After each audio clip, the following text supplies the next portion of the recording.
Welcome. My name is Justin McAdam. I'm the chair of the Stress Union Appeal Board. All our meetings are ordered.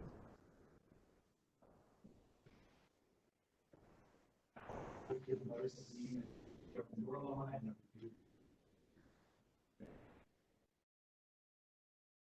As is our custom, we begin our meeting with public comment. Whether in person or online, please sit eat. Everybody know and find public comment. Before we do that, we keep a little bit of time that will turn to our minutes of our August 3rd session.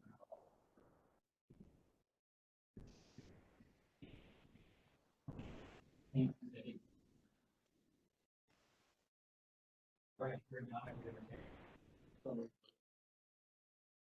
second. All those in favor say aye. Aye. All those in favor. All right. We'll move to the public comment. One, four. We do. We have 6 folks that are all virtual. Is there anybody in the audience that here in person wants to speak? Okay. Let's go with Linda Gase. Linda, I just unmuted you. If you can hear me, can you let us know if we can hear you?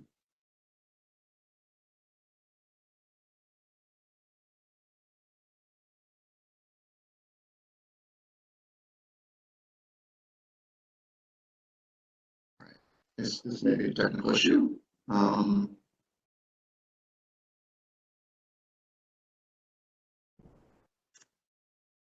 She's on the computer, actually. Let me try one of the call-in folks.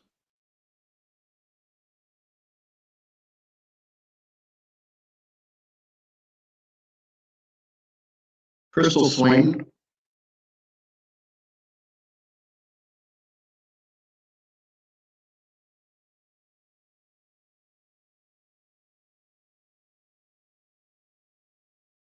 Hello, this is Rebecca calling in.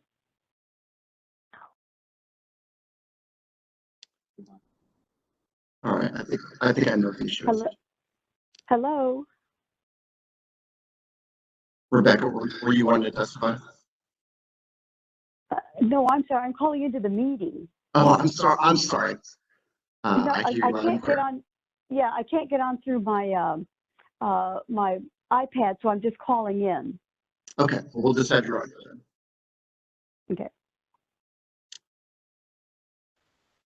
Hello? Yes. This is Crystal Swain. Crystal, you are Yes. going to be the first person to speak, so you go right ahead. Okay. I just wanted to say, share a few things that I'm glad to see happening in terms as it relates to Westside. There's been a rocky start to this beginning of the school year. So I'm glad to see that they have reached out and found additional services and individuals that can help to kind of curb the violence that's been occurring at the school. So I actually had a chance to talk with Mr. Ligon, who's going to be in charge of the security, I believe, as well as providing, some different structure for the students. And so one of the things I was glad to hear him talk about was providing leadership opportunities for students to be trained in how to resolve conflict and how to, interact appropriately with their peers. So that was really exciting to hear about. And then also, just my daughter recently mentioned all of the work that's been going on within the school in terms of the ceilings and roofing and things like that. And I've seen work going on all summer, so I'm glad to see those improvements being made. And then also, of course, athletics, just seeing the different improvements that are coming through. We're hoping, oh, can you hear me? Oh, we're hoping that our football field can be done, so we can actually have our homecoming at the school. That would be a delight for the students. But overall, I know that things are coming through slowly but surely, but I'm glad that they're coming through.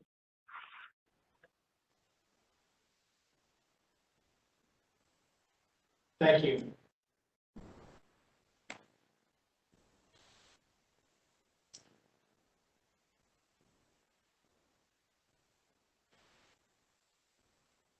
Next, Tanisha. Hi, can you guys hear me? You can. Okay, good afternoon, everyone. I am Dr. Tanisha Banks. I'm the co-principal of Beveridge Elementary. And I wanted to call in to thank Dr. McNulty as well as DUAB for their continued support as we seek our STEM certification this school year. Our students have participated in a number of STEM activities this past month, from robotics to weather patterns. We are very glad that the funding from the referendum has allowed us to provide them with the resources and experiences to learn about STEM careers at a very early age. We are really honored to have the opportunity to give our students this type of exposure. We are looking forward to sharing more great news as we continue along the path of seeking our STEM certification. So be on the lookout to hear more exciting news about Beveridge Elementary. Our team is very up about this initiative, and we are confident that we're going to get our STEM certification. So thanks again, Dr. McNulty, and to the members of DUAB. Thank you for this opportunity.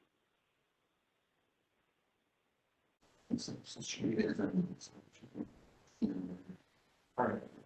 All right, we will resume our meeting. We are going to thank you for bearing with us while we had worked through some technical difficulty there. We are going to move back to public comment. Ms. Miller, please go ahead.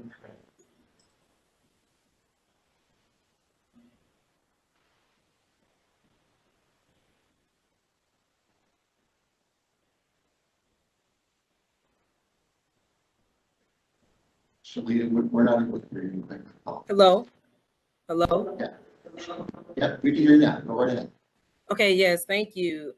You may hear some noise in the background. I'm downtown and you can usually hear the traffic with some of the semi trucks, but hello to the DUAB board, to the community. My name is Shalita. I'm a resident of the community and a CPA working directly with the turnaround effort with Gary Schools and with MGT. Have worked with the project since September 2017 after being asked to join the project by Attorney Paul Pastrick. Today, I wanted to discuss the academics with Gary Schools. It's very important to me that these students receive an adequate education. Being a product of Gary Schools myself, I've benefited from the foundation that I received at Gary Schools. Specifically, after graduating from Gary Schools, I went on to become the first African-American to receive a Master's of Accounting from the University of Northern Iowa, which is a top accounting program. And I want these students to receive the same opportunities I have received. And I believe in order for that to happen, two things have to happen. The first thing being that there has to be a plan that measures the corporate buy-in from different stakeholder groups, such as the teachers, the students, the parents, family, and members of the staff with Gary Schools. I want to preface my comments by saying that my perspective is based on my experience over the last 4 years, working directly with the project and resolving problems for management, parents, teachers, community members, staff, and even students. And so I understand their frustrations, listen to their frustrations, understand the processes that are necessary to resolve the problems, and have been a part of the highs and lows of this project, even having the police called on me without reason by the current administration. And so I understand, what's necessary and what's needed. And it's my belief that we have to have buy-in from all groups. And the second thing that I'll say is needed is the individual who is responsible for assessing that corporate buy-in has to be objective and practice some form of independence. With that being said, I've studied the actions of Dr. Washington, who has led a successful turnaround effort in Geary schools, and she faced many of the problems that we have faced. And with that, I'm very hopeful with this turnaround effort, and I know that God has a plan for these students. And so overall, I want to say that I would like to know what is the protocol for following up and speaking further with the DUAB board. And then also I want to know what is the plan that is in place, or if a plan is in place, to ensure that police officers are not called on law-abiding citizens without reason. And last but not least, I want to take the time to acknowledge the police officers and the security officers that have helped to de-escalate several situations over the last few months. Thank you. Thank you.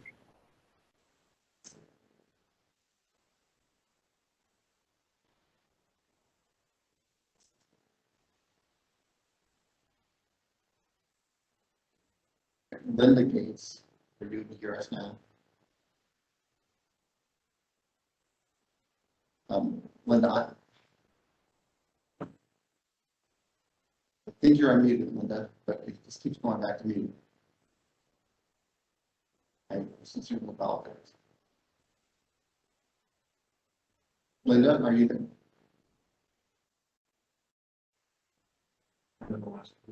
She's not there.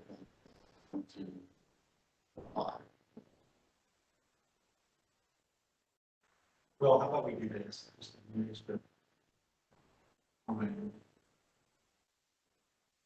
We will, we'd ask that those who decided to testify, who haven't been able to, please, encourage you to provide comments to us in the intervening time. Encourage you to come back at our next meeting, in October, and would ask that you sign to provide comment in the intervening time. We would like to either provide written comments, or if you would like to call DUAB line and leave your verbal comments, voicemail, we can circulate those to the members of the board so that everyone has the opportunity to hear comments. We sincerely apologize for appreciate your patience. So we will move on then to the next item of business. We did today.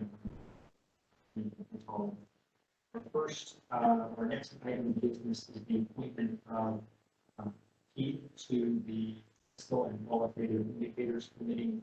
This is a statutorily created committee. It was created years ago by the General Assembly to work on issues related to interfund transfers of schools. It's a collaborative committee. It also works on it also involves the township. We had appointed Courtney to this committee previously as the executive director, but we need to formally appoint Keith as the our representative to that committee. So with that, are any questions, or is there? No, maybe.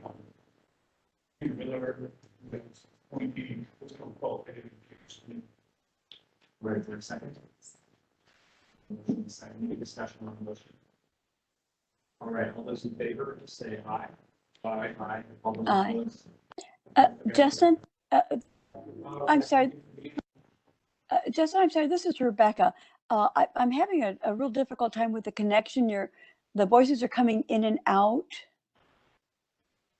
Right. We will do our best to speak up and work on that issue technically in between. Okay. Would it be better if I called in? Do you think that might be more helpful? I think we can hear you fine now.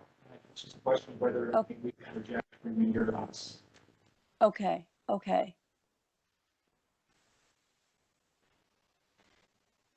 Because we do, Rebecca Kubaki is virtual, we do actually have to roll to the virtual member. So with that, you can please call.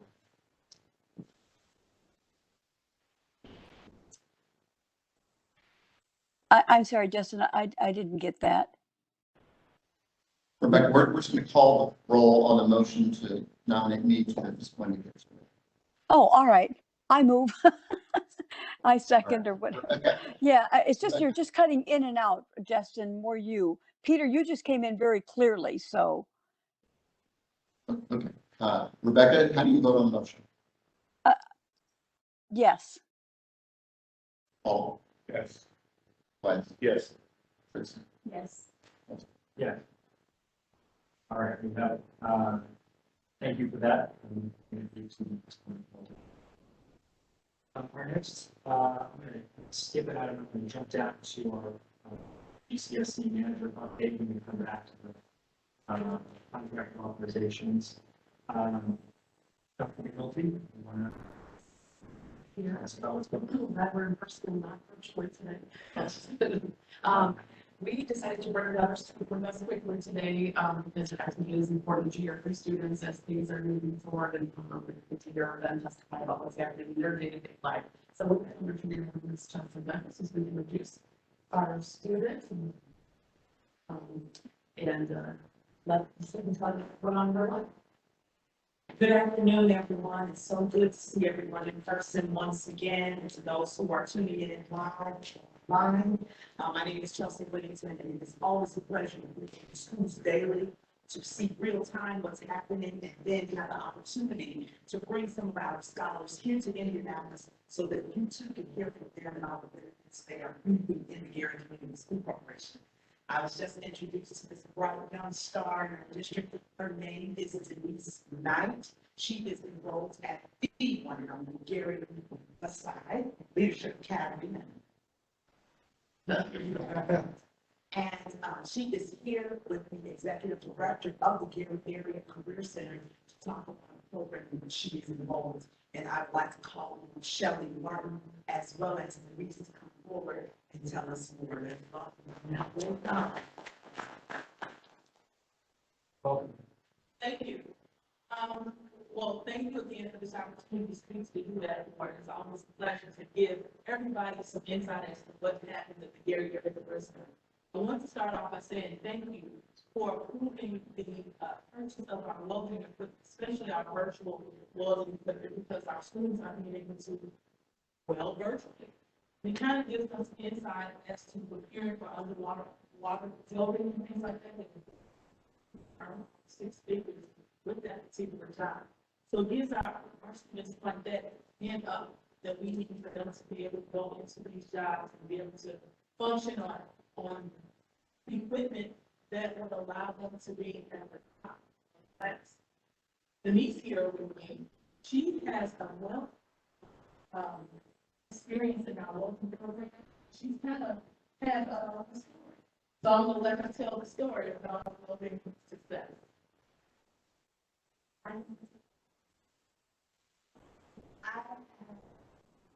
Freshman year, I came here. I wanted to do well. My personal.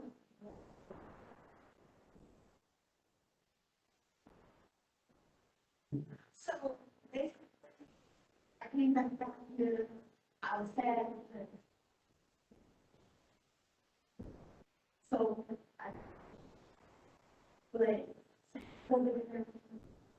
she didn't.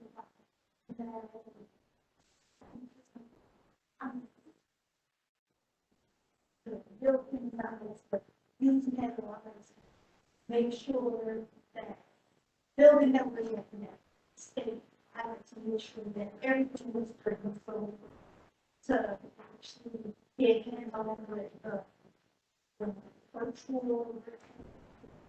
But it holds me, it crazy, it just brings better love. So for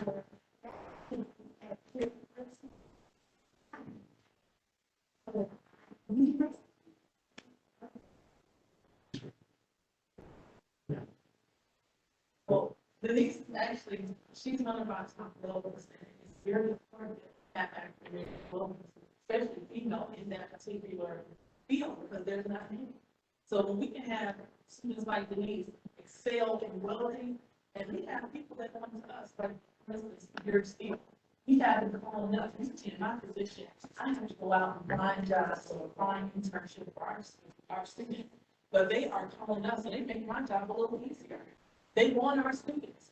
They come in, they see what our students can do, and they are calling us to have our students come right into their program. So I am excited about our loading program as well as our other programs at the Gary Area Career Center. Because the Gary Area Career Center is that gem of Gary. And I am here to see that it continues to be that, and it gives every student possible the opportunity for seeking background and possible. Thank you for this opportunity. Denise, thank you for being here. So tell us what you want to do. Where do you see yourself doing within the program? Where do you see yourself doing?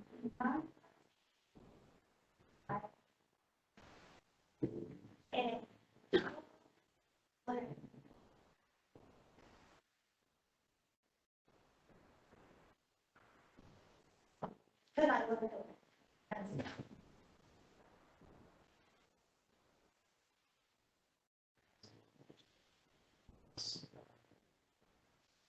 Thanks for coming. No, look at counting. I say honestly, when I was in high school, I played with the building trades program. We actually went out and built houses. And I did that my junior and senior year in high school. I really wanted to build. And I went to the Navy, and got boilers, and then I became an accountant. So, don't forget accounting. It's a good catch me all. Very good. And I love kind of programs. I think they help develop people. Yeah, I mean, you're enjoying. So, Denise, are you a senior? Yes. Okay, so what are you planning on being a year from now? Did you say the Army? Okay, all right. And so they've got a program for you that you're comfortable with? Yes. Very good. First time actually. So she's Well, would you stay in touch with us and let us know how you're doing a year from now? Appreciate it. Best of luck to you. Thank you very much. Appreciate it. So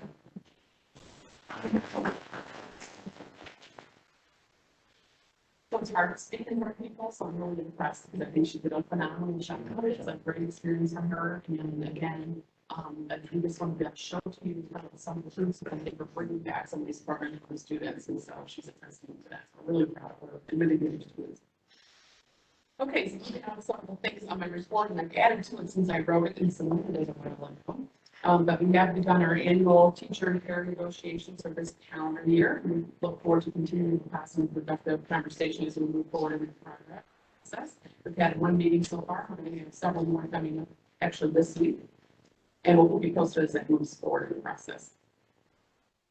We've been still working diligently on our bus shortage issue. I'm extremely grateful to all our community partners who rallied behind us during this issue. We have quickly engaged with us, has offered their city buses to us, and so we have some of our seniors, high school students, I should say, riding the city buses to and from school. We have approximately 9 casters who are driving for us currently to and from school. We have rented enterprise vans, and they are driving students to and from school as well. And then, of course, parents who are driving students in their work with Illinois Central, they're offering signing bonuses as well as we are to try to encourage people to come and drive buses for us because there's a bus shortage all over the place. And we're competing with all of our neighboring districts in Chicago. We still have approximately 9 bus drivers short, so hoping to get those filled in the near future.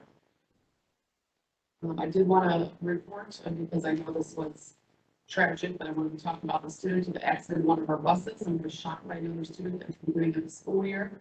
The student has been apprehended and is in custody. We're working closely with the police chief, who's been a wonderful partner as well as the city on security measures, not only for our school, but their surrounding schools. Like many schools across the nation, we've been dealing with the TikTok thing that's been happening in all the schools. If you're not familiar. And so students have been stealing things from the school or having contests to do things to staff members, unfortunately. And so they're working closely with law enforcement and our own security officers to try to stop that. We have a security team that's in place working on engaging students and leaders within our buildings, help with that situation. And I'm also working with community leaders and casters within our community that will be coming into our school to talk about some focus groups and what else we can do to help with that situation. We're excited to talk about that we have 17 new teachers that are enrolled in our IUN cohort this fall. We have a meeting with IUN, and they are starting a new special ed cohort specifically for us, for anyone else who wants to participate within the region because of the new special ed certification that's going to be coming soon. And so they'll be working to start and so that we can get those folks through that certification process, as well as parents who are going to be special ed teacher. We do have 17 new people in that cohort, along with the 30 some that were in last year that are finishing up this year. So that's been a tremendous. Are they, those teachers committing to come work for you? Once they're finished with their certification, they have to stay with us for 3 years beyond that. So they sign the contract. Or the ones educated. Also, our district was awarded the 21st Century Learning Grant. So we're excited that we were awarded $1.2 million for the next 4 years. We've partnered with the YWCA to help with students after school. It'll service the first 100 students that come through the program from middle school and high school students. It'll be for like after school clubs, entrepreneurship programs, mentoring, those types of things. It'll be housed at the YWCA by transportation to and from. A couple of things that weren't on your list that I've added since then is that we've been working hard to have many parent meetings and focus groups in the last several weeks. And then we had one last night on special ed IEP training for families so they can get more comfortable with what their IEP is and what their rights are as a parent. So we have IEP training. We're doing focus groups specifically on parenting, food service and safety and curriculum, behavior management in your home, those types of things. The PTAs have started at most of the schools, and those are going very well. We're really excited to announce that we were just this week taking off the special ed high risk designation from the State Department. The huge celebration for our district. That now we've been on the high risk designation for 10 years.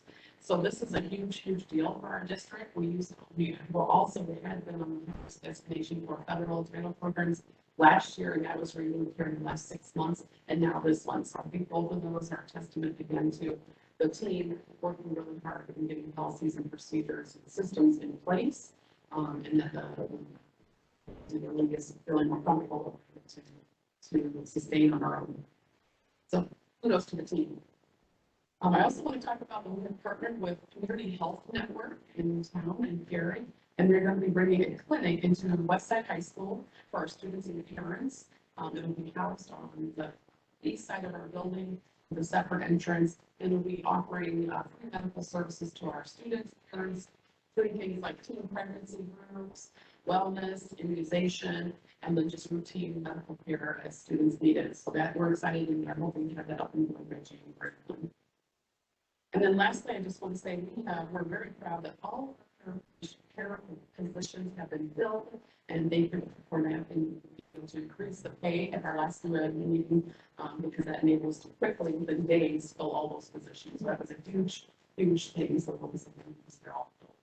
So, questions? Should the student who was shot? We still have for several times.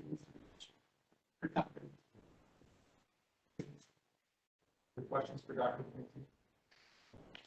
This is, I'm sorry. This is Rebecca. I don't have a question, but just a comment. I know things have not been great this past couple of months, but I enjoyed reading your website where you're doing the Parent Skyward training, which is such a positive thing. And also the Go College Week for the schools that have waived tuition or application fees. Those are good things that need to be brought to light. I just think that's encouraging, and I'm so happy to see that in the website. Thank you. Senator, no, actually, one of all of us, everybody, we have to know on the Senate before we're back in session. So, but back in, just a few questions in a few areas. I'm going to start with the student food section, I'm sure. Such a minute, and I was reading the document. A lot of information wasn't completed. Terms of unusual example. We come back. So we're just at the beginning of the update. We'll come to that item. We save that discussion. Yeah, we'll stick in the now. Okay. We'll come back to student food. So we'll go back to the safety aspect in 21. We had a conversation with students. Students telling that they are concerned with their safety. So you could just kind of elaborate that some of that partnership looks like with. Also, are you all seeing some of the funding that the state has through school safety, right? So years ago, we made several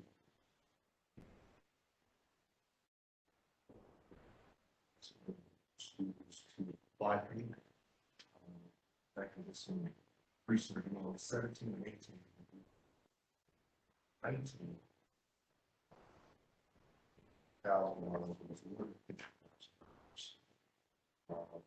20 schools were about $50,000. Exactly, you got 33,000. So recently, 10,000. So there's new assistance writing proposal or something to work with law enforcement to actually get those dollars into the goal. Staffing, it's hardware, in terms of security perspective, it's kind of painting. Sure. So I'm going to take the system. We did rehire, started one of us, he and about 4 of his teammates started with us, and they are working with our security team and group of students and staff and parents actually working with safety plan together. So it's fun. We did have just some more metal detectors. 10 for the high schools, particularly for the students who get more and are more up to date because the ones that are pretty old. We have applied for the Homeland Security grant. We applied for like $1.2 million, and so that's still pending out there. And that would be to assist with hiring more staff if we should need it. Also with double door safety security, double entrances of all the buildings. So that's made it through like several channels of the process. But I don't check on that. The $50,000 ones that we applied for, that was the limit we were eligible for. We have engaged with the sheriff's office, Oscar Martinez, and his album, they're working with us, as well as Chief Evans. So we've been able to in terms of internal conversations for some of the students that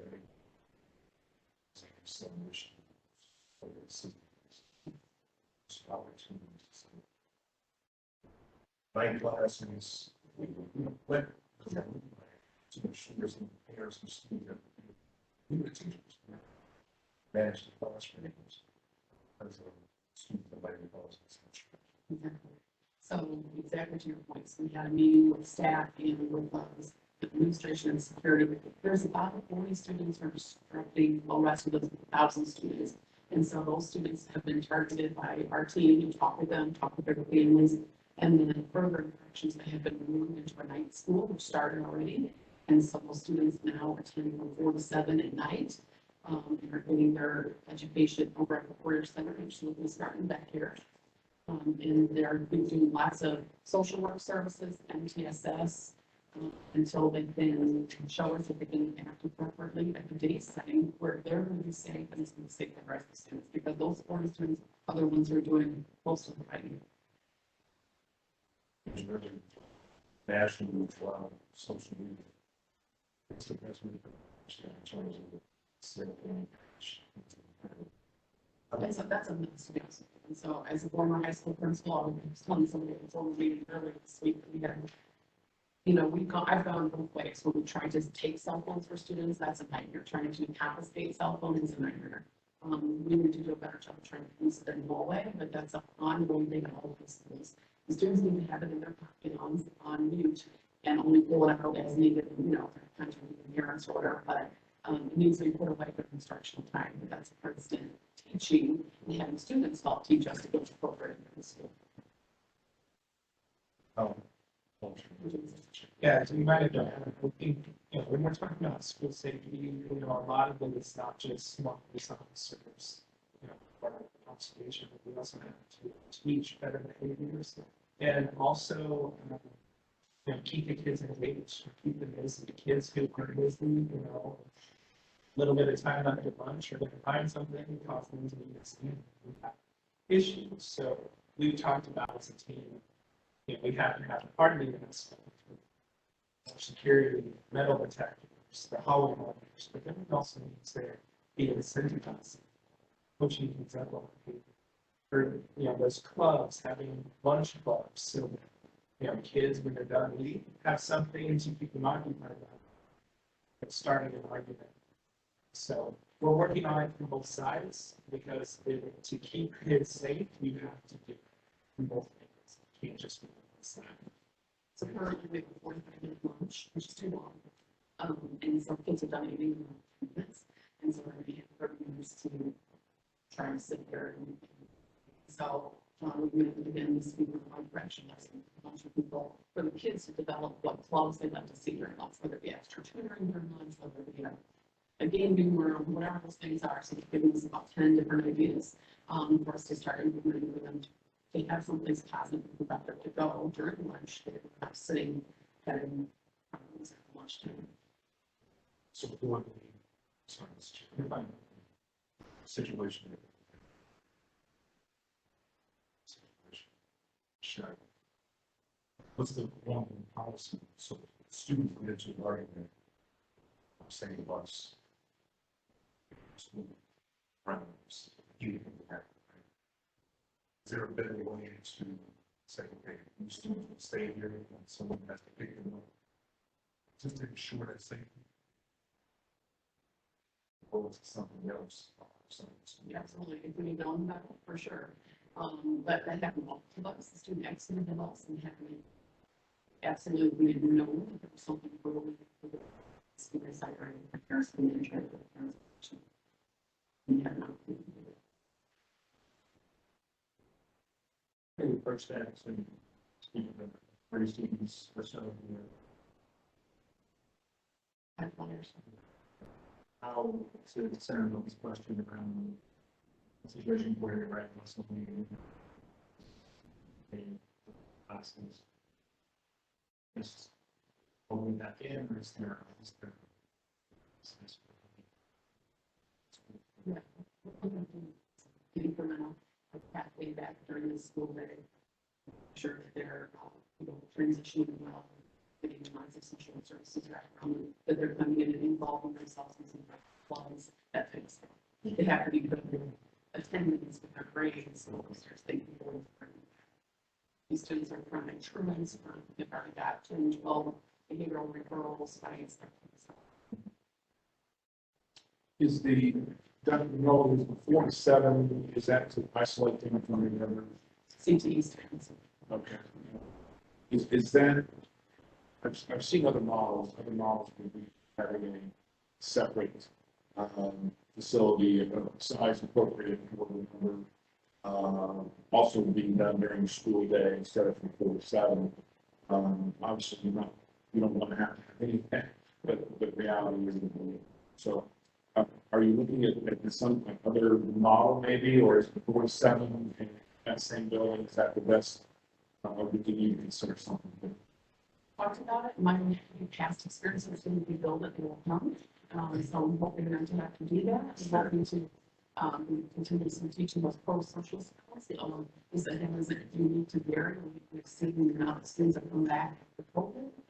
It's like starting all over again, teaching at school. Yeah. So I'm hoping with a lot of these measures that will be in place, that things will settle down and we'll lower the temperature not only in our school, but our neighboring schools. and the ability to. So how do you deal with the fact that these kids are in school for a less period of time than here is the work being? And is there bad, or is there school during dinner hour? Yeah, they get the bad dinner. And also they live in, he also take homes, which is, that transportation, that's extra social services. They're on a virtual, platform as well, so they're still getting extra hours. So they get, service. Okay, So 4 to 7 is being, Correct. that's just being personal. thank you.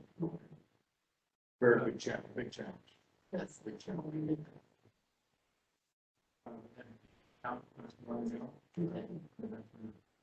We ended at about 4312. We still have 2 more strides to go through. We have ourselves in the DOE that we're at 40, which is around 50 or so less than what we're. That's consistent with what you're seeing. That's not. We have opportunities to speak with our 2 new neighboring districts that I mentioned, who, and one of them was down 212, the other was down 337. As part of your process, some sort of analysis, like where those students, where you lost those students, where they students are staying with their options they chose. Right. Students, to my understanding, is when students are missing out of state. Yeah, but not check the number that has been state. Yeah, they Yeah. It's like pretty blind.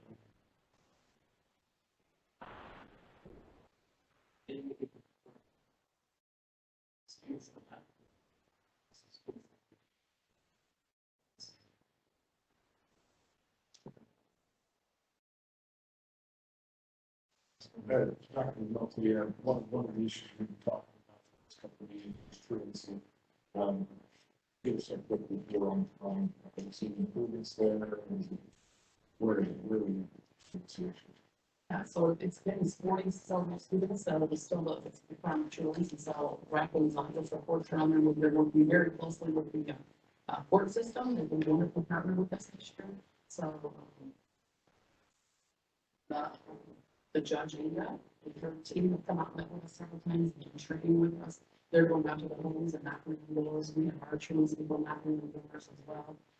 But again, it's been my experience that the more we can try to form a relationship with these 40-something, so they know we're checking on you. So where are you? Why aren't you in school this morning?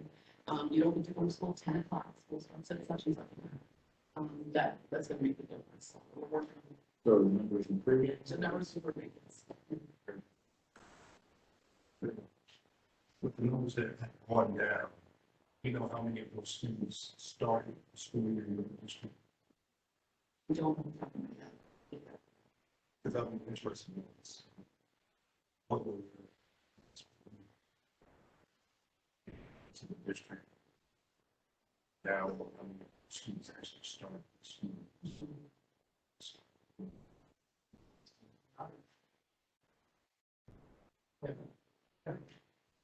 Most of the students who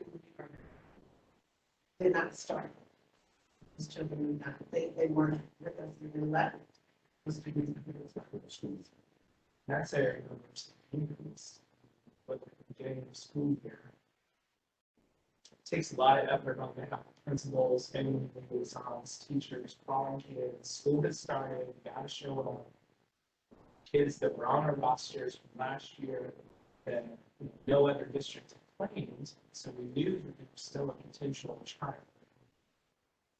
To advocate child partnership, we had all hands on deck, all it's not in some cases, but mostly call. And our numbers steadily increased over the past several weeks. To even, we're actually pretty pleased with that number. It took a lot of effort to get, because we have a lot of kids that have been out of school for a really long time. To pull them back in, it's not as easy in a normal setting. We were in school, so. What's that danger zone of student population? Population in drops.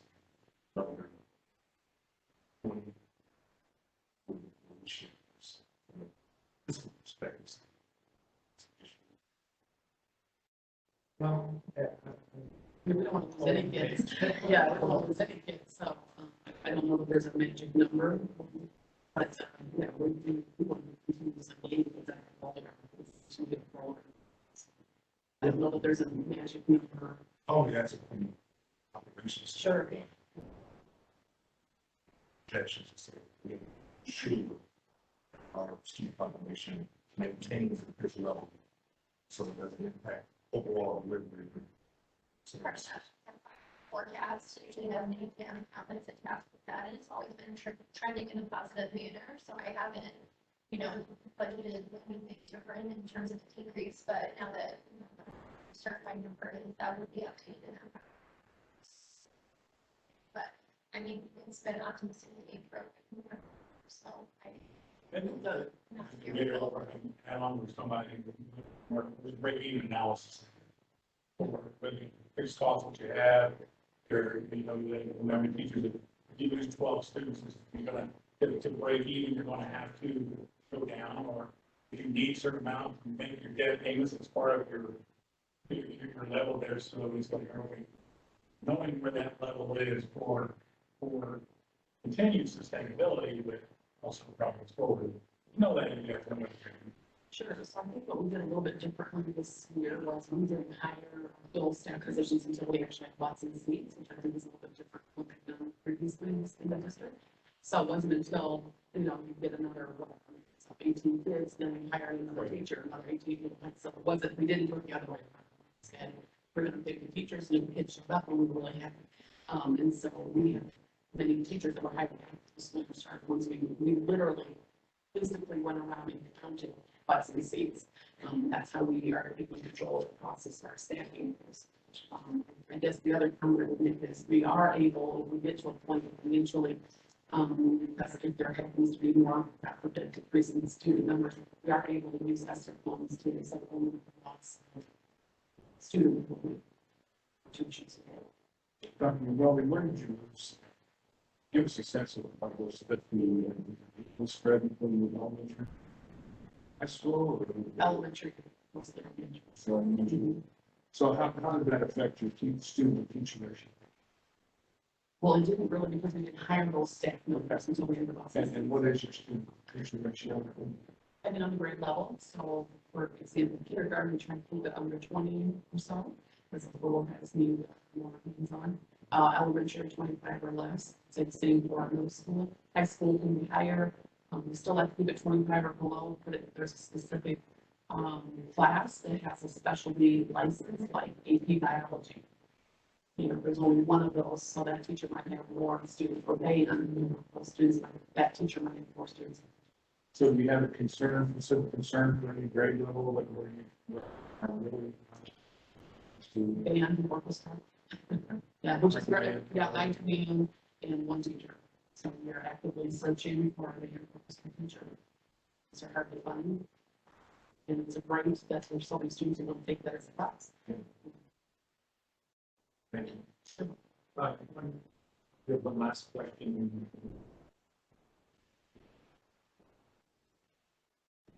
You're in the last meeting, you're talking about your machine and supply chain issues, some challenges. It's weird, it's the status of. Issue is Right. just Just in time for the fall. a time of the fall. Right? So, yeah, those are working well. We got tennis courts, just we can put the kids in, ball in fence, and they did a community survey, and maybe I mentioned some course. We did a community survey on our website to our families about what they would have the service of the tennis court to look like, and so they did a survey and pick what it's going to look like. I haven't seen it. And so it's going to be resurfaced here the next week or so. So that will be open for our students. We're starting for students that they have new years. Have the pool.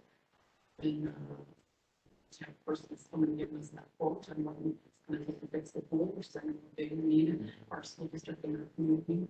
So lots of great people. Sure. That's boiler. Right. Have you? We've been testing it already. So, It's important. Yes, it is. So for every facility that is. Graduate facility, yes. I think of the number of boiler upgrades. There's all the board of Right. I'm going to keep going down the agenda here on later. We have talked about last time. Assessment results did just a couple months ago. And we wanted to take some time to dig into those, and we invited Department of Education to present, State Department of Education to present a little bit about that today, and so you know, the presentations for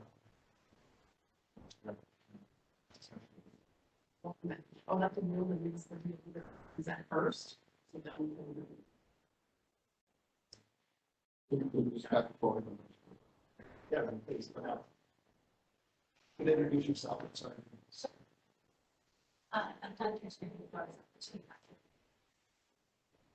Great, thank you. So in terms of the analysis that it's in my especially that information, and with this analysis, I won't spend a lot of time on proficiency levels because proficiency really gives us the insight about the total performance of students because it's only concentrating those students around the threshold. What we focused on with the Center for Assessment, really trying to understand overall counts, which takes into account so with some of our findings, we do have our presentation. I'm going to start it off with one first for Indiana. That across the state, we experienced significant widespread impact. So I will speak to Gary towards the end of the presentation. But again, just in terms of level setting, we experienced significant impact throughout the entire state. And as a result, this is going to take a very concerted effort over multiple years. We suspect that for students that receive a significant impact, it could be as much as 3 to 5 years of intentional support. Just to go back to the pre-pandemic, so that doesn't even get us to overall efficiency. So in terms of our finding from this initial report, we looked specifically at grades 3 through 8, and we saw the significant impact. Mathematics was far above and significantly impacted. Across schools and corporations, there is some variability. We did provide student level impact to all schools and corporations. So some of the lecture today is the aggregated level. There's another level of position that each school and corporation received about.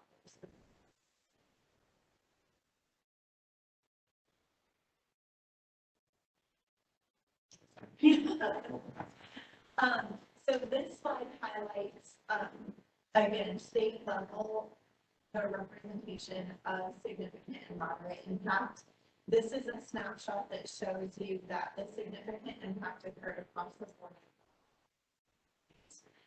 And will require that at least 1 year of very specific and support for students will be required to simply go back and we observed a slightly different outcome in English language arts with moderate to significant, which for some students may mean up to about a year. Does this mean that you expect that you course school, this is how long it is going to catch back up, because this assumes Sure. So the significant and moderate, generally the premise is that in order to accelerate learning, you're doing the normal kind of environment and then additional support. So whether that be small group instruction with certain groups of students, some extended school day opportunities, some targeted tutoring, that would be something above and beyond.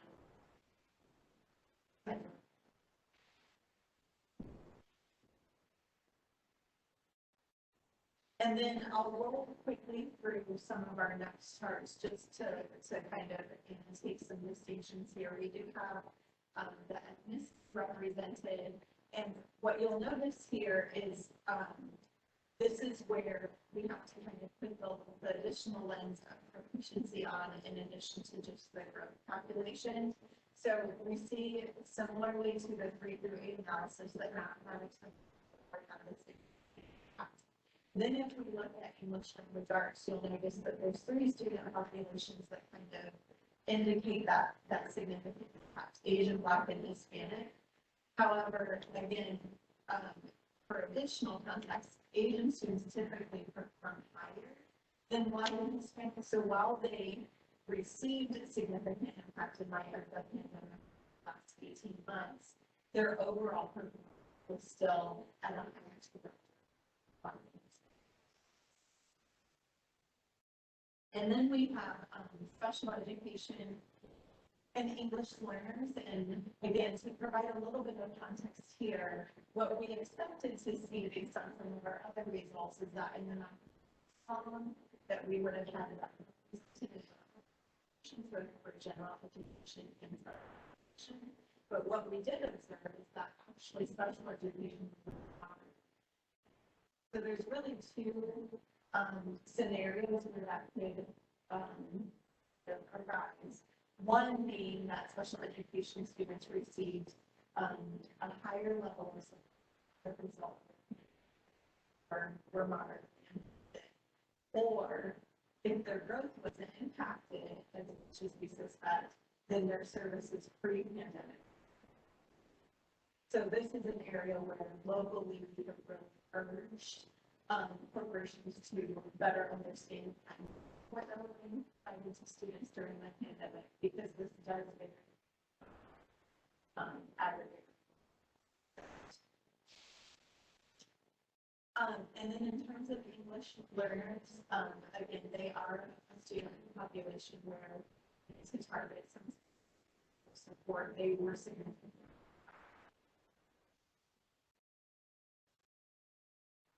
So now I'll transition, now that you have some of that foundational context, and kind of read the lens specific to here in the schools. And so what we observed with these results is they lag behind the state proficiency rates across the some people kind of highlight some that overall.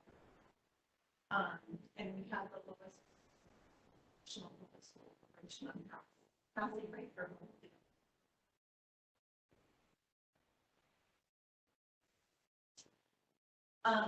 so in terms of the overall results, so again, this is taking into account proficiency and not growth. It's just the percent of students that weren't passing the IMM assessment, and we know historically that a very low proficiency rate. But I will note specifically related to math results, based on the significant charts that we just saw, we expected those to be very low, but in these areas, across the different, a very low percentages. Well, this represents. So English language arts was higher, which again, we saw that was moderate. Math was represented by quite a bit of that. You see that,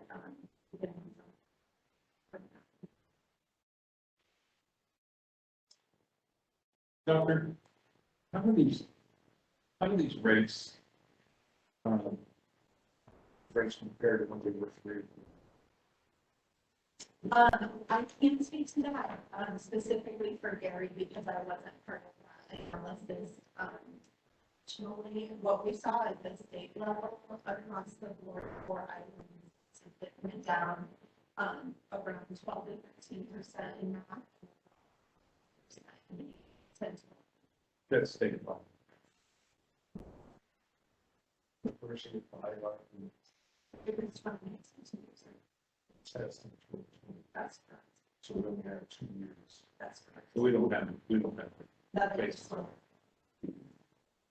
Yeah, we have the first year and COVID occurred in the second year, so no, standardizes. So we can't go back to 15 or 16 or 17 and. Not for.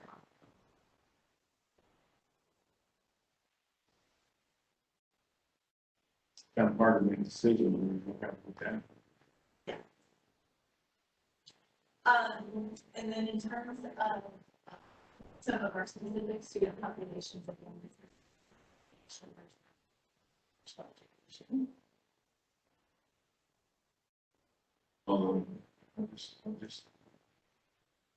I'm sad. It's terrible. It's tragic. We can't, hopefully we've got a plan for 2 or 3 different. This is something wrong. Terrible. Sorry. And then if you want to go ahead to the next slide, this is just represented for your slash, again, just overall proficiency. So the slides that I just shared were proficiency. I do have the academic that I can share as well, which is to provide that additional. So on the next slide, it will show you that in terms of English language arts, we have 56% of students that experienced significant impact compared to 8% statewide. So when we looked at those charts before, the ELA was the so statewide it was moderate to significant and 6. And then for mathematics, where we saw the red being the most significant. We had a 50% statewide count to represent that. And we saw 75%. Again, we saw our mathematics being most significantly impacted, and we don't have a way to necessarily isolate all of the factors that contributed to that, but we do know based on what we were observing some analysis that mathematics support takes a lot of targeted instructional support in order to learn that. Whereas ELA, some of the main distinctions that occur over time that weren't lost to the same year have more to do with the complexity of text, but some foundations. You said you don't have information as to what caused it. Will you have information at some point? Well, we've started to do some analysis looking specifically at the different instructional modes that transpired relationship to the pandemic. But even in terms of how those were actually implemented across different school corporations, when we say how, like that can be.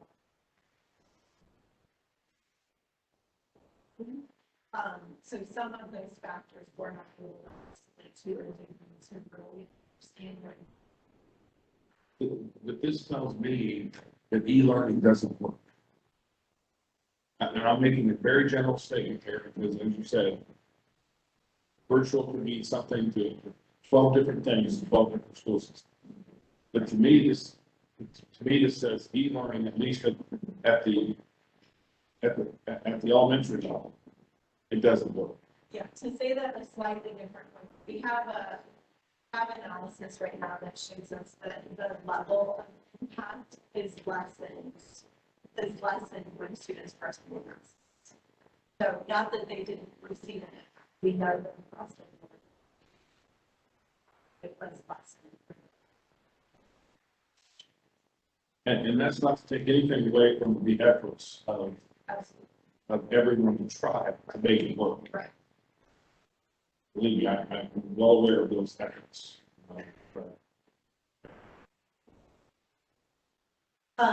So again, this is a distribution, slightly different representation. So we have minimum impacts in yellow. The blue is representing the percentage of students with moderate impact.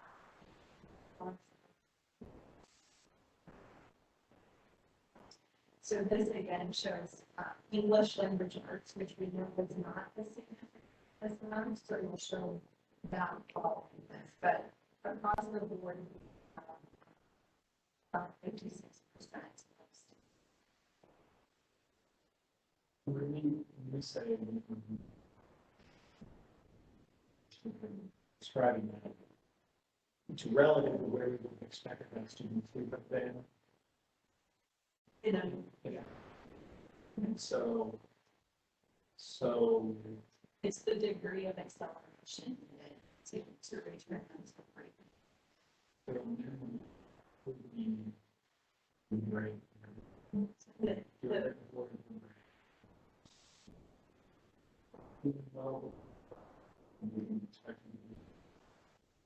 Yeah. So as a result of the pandemic, it may not, your, may not.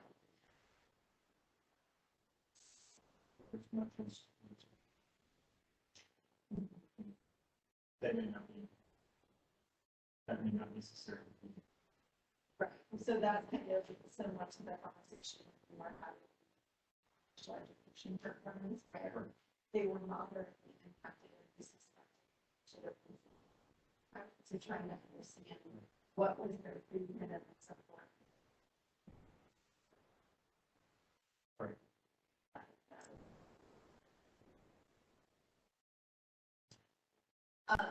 So we can go ahead and look at that.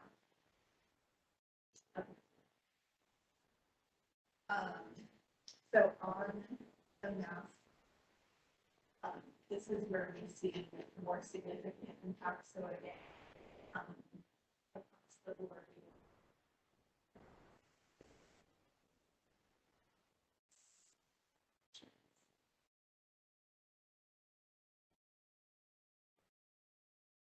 So I had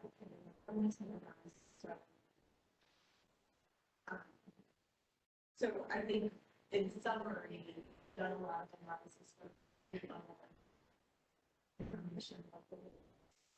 We are continuing to do this across throughout the year. Several states and so several of our sections utilize benchmarks throughout the year, and we have agreements to receive and process that information as well. What we're trying to best understand is if possible is at least the level to which some of the learning has stabilized. So we have seen obviously an impact. We're hoping that at least that decrease has stabilized to some degree and we're starting to make improvement. But the first indication that we'll have of really knowing that is likely to be around the end of November. Outside of outliers, that's the best indicator for this body to kind of see that if there's any growth or this nice to a certain level of grade Yes. students. But pre-state takeover, that data is going to go up until 2018. So we're going to have a gap, not one another. It's pretty much going to be more best guess. So I think I'm going to answer this right now. We have to figure out the body, how we best measure academic success. Right. Yeah, and I think what I would say is local corporations have a lot of flexibility in again, those inner that's the thing. So not being fully aware of that selection process that's underway. Many of those providers offer measures throughout the year that we, until most recently, had seen, but they would have information about the extent to which that is stabilized more quickly than we will have it at the state level, because we rely on the vendors providing all of the us, whereas schools and students, that's get it. This is a summative assessment. Yeah. Are we doing any type of formative We are. assessment? Yes, that will report here. that we put it in place last year, district law. Correct. So you need a lot of performance assessments. And we've chosen from the list that the DOE has vetted, so that we're using something that sense and has the growth measures that Dr. Flores just mentioned, and the goals are actually set by DUAB against those formative assessments. So you say, do we have something so that we can see growth and track progress? Yes, and it's those formative assessments. Because some of them is a once a year snapshot, and if you wait till then to make a change, it's too late. And you have to do it in an ongoing measure, and that's where the formative assessments come. It's just, with legislator hat on, right? This is a bigger problem than just a Gary situation. So. Well, especially when I hear it from Dr. Flores, but we've got students out there that have slipped it's gonna take 3 to 5 years to get caught up to pre-COVID. Did I quote you correctly? You did. 3 to 5 years. Half the students are gonna be gone. Yeah, we have been having consistent communication with of this circumstance. And what we have really led, because a lot of states, we're in a much different position because we had a very high last year. So we know there are some states that had as few as 7 to 10% of their students that even participate in assessment. So they don't really have a sense of the how dire it is. Where we have at least that level of information, and we've provided school, again, this level of significance by student so that they can target that support directly to those students.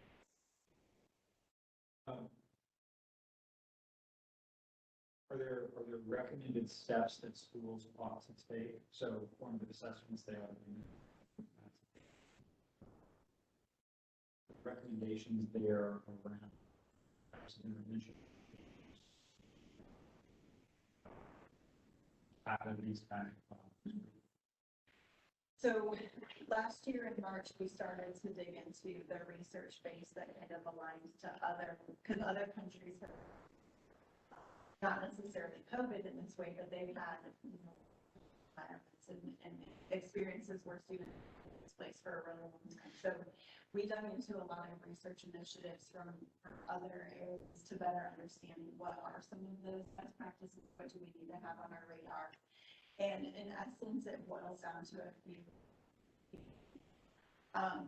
One being that small group instruction, very targeted intentional instruction by a small group within having instructional aids that can support that is really important.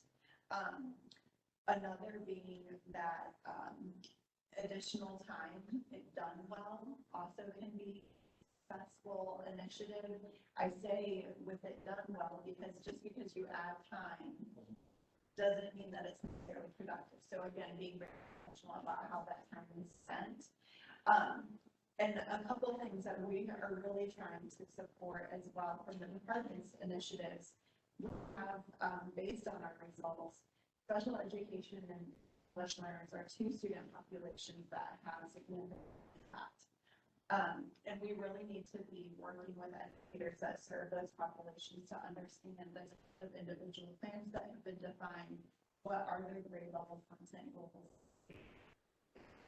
accommodations to really to find success. And so we know that oftentimes there are different conversations that move very quickly, providing the support and making sure that we have a guide with to really support.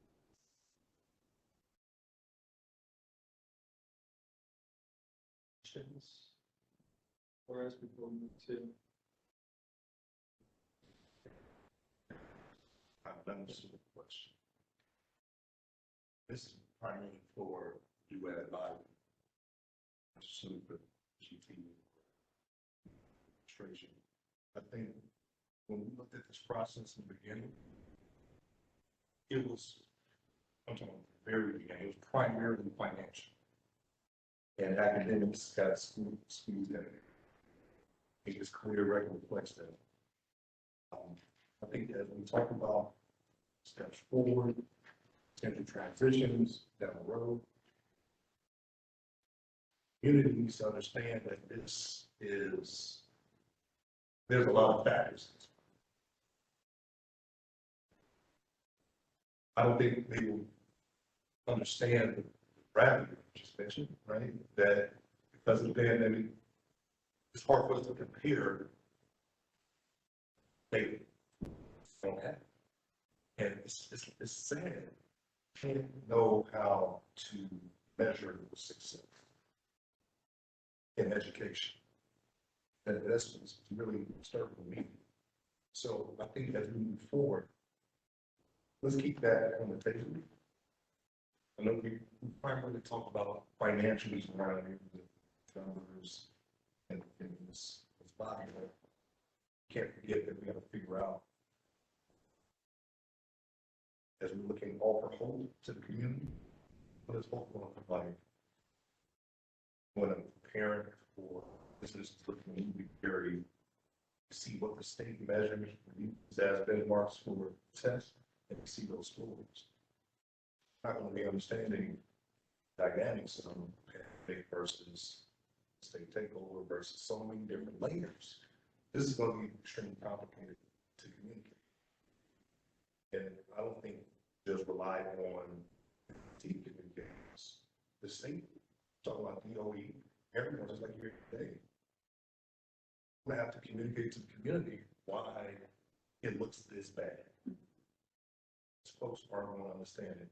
It's going to be solely their fault that they see those numbers. It's their fault. It's DUAB. I just wanted to express the gravity of as this information gets out, it has to be integrity information. Not that folks are going to look at this like alternate data. Sure, we got a district that has its finances in order, but if they're not educating children, did we really achieve anything? So let's share that. I think your point's well taken, and that's exactly why we have to be here, focusing on it, understanding it, taking that time. Because it is a serious problem. It's one that falls at our doorstep, right? This is our responsibility, collectively, to we can, within our power, and given the circumstances, to deliver the best that we can. And fortunately, you're right. The reality is that for the average person, care about all those circumstances, care about all those factors, and don't have the background bring to the table and see those scores, and they will say, as you've said, it looks bad. Why? What have we accomplished? So I do think that as we move to a position where financial picture is clearer, we have to pivot as the board, whatever time continue to have responsibility for the corporation, focus on these issues. We can leave this district in the best possible position.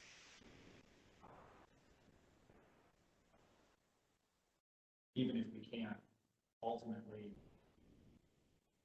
achieve the end goal that we'd like to get to in the time we have left, potentially, we need to put ourselves on the trajectory to achieve that path. We need to put the foundations in place so that whoever assumes responsibility for this district, this board, AT step away, it's in a position to continue to succeed and continue so that eventually those end goals are realized. I think it's interesting to hear just the length of time that we would expect, the 3 to 5 years to catch up, right? That's a long time to be able to right the ship, so to speak, let alone accelerate beyond. So we have to be mindful of that, but not also be discouraged by it at the same time. Glad to see the engagement by all of us here. Appreciate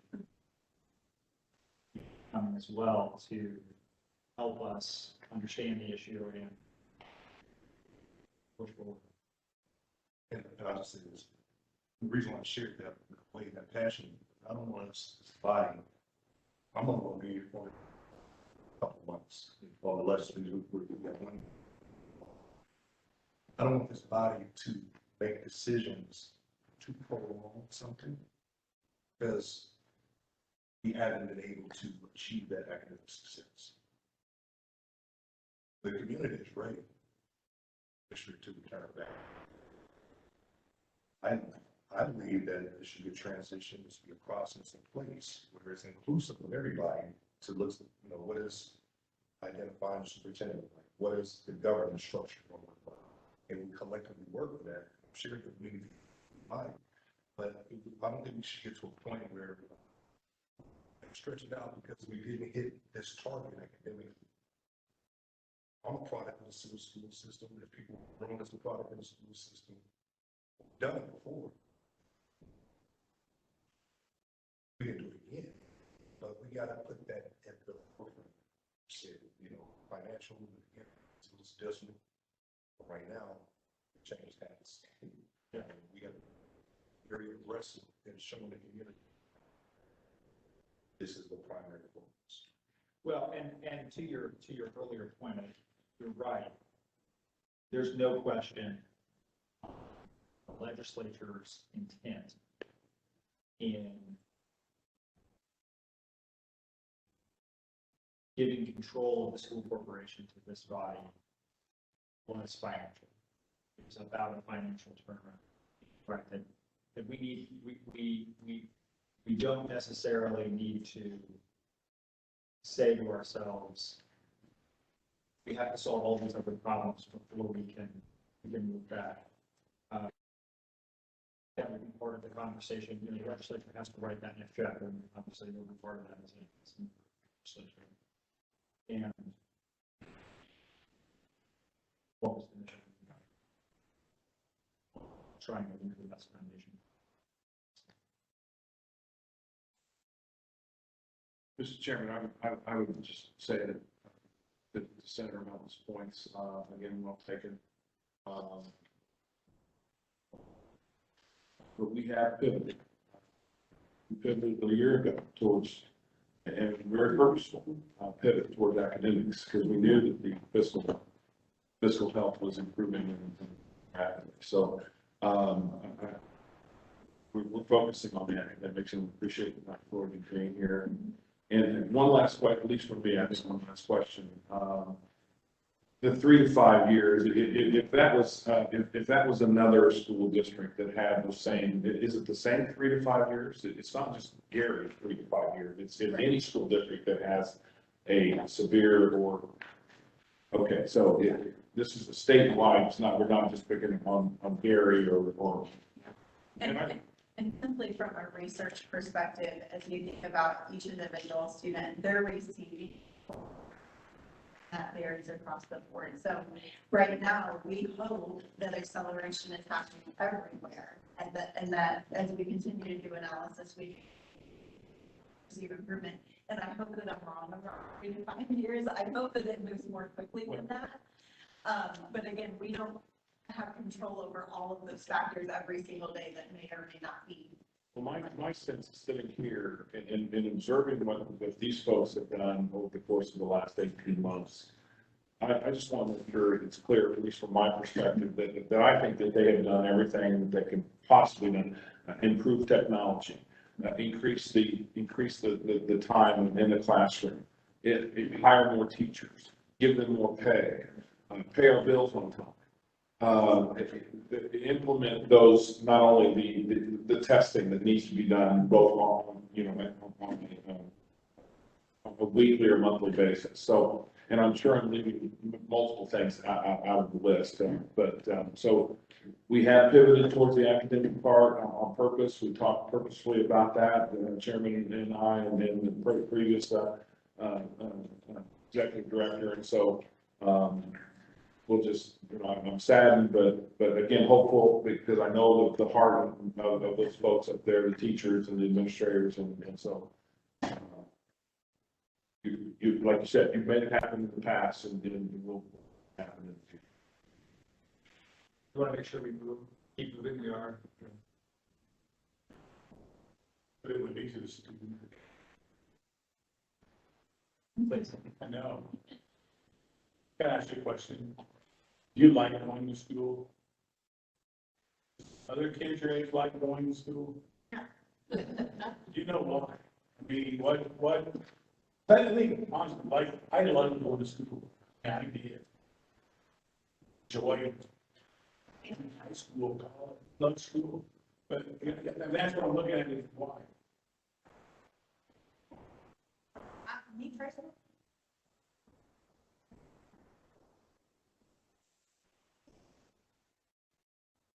Like,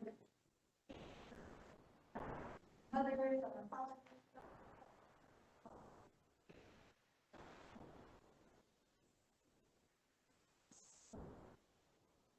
Like,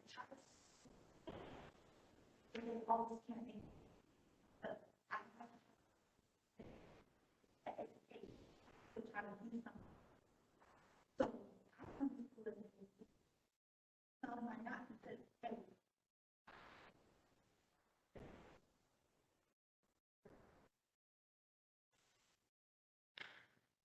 But I think that desire, what leads to the scenarios and bad outcomes. You don't have that desire, you don't have that one. Drive to learn, drive to get educated, to drive to go to that school.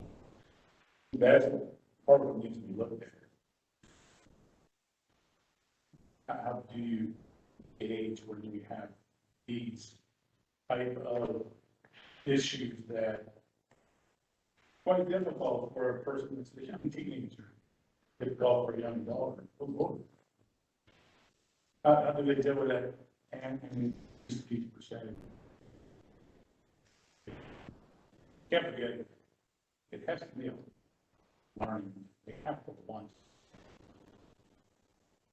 for things. Numbers have changed and productivity. Anyway, thank you very much. Thank you. Okay, so thank you. So my team is here to respond, take this obviously very seriously, at least heavy on all of us. We wanted to respond to some of the data that you just discussed. We'll try to go in a fast clip so we can get to the other pieces. Looking at page 12 in your packets for the DUAB report. We also have some graphs in there. Commissioner Bennett mentioned wanting to look at 2019 versus 2021. So we have some comparison there so that you can see just from the 2 years back. We do have what the difference in performance were. And so you can see it's pretty substantial, especially when you look at math. But we also wanted to present this to you. We can talk about it in greater detail, but Dr. Flores did a great job of that. We knew coming into the pandemic, we had a lot of work to do academically, and then the pandemic has exacerbated that issue. And so hope is not our only strategy. It's not a strategy at all. We have a really robust plan to address these shortage areas. Dr. Flores, examples of what research says the school districts can do to address this are in our plan, and we're excited to talk about that. So basically, we could sum up the data by saying, the pandemic obviously had a big impact, but prior to the pandemic, we weren't at a place where we should have been anyways. So we have to respond to that.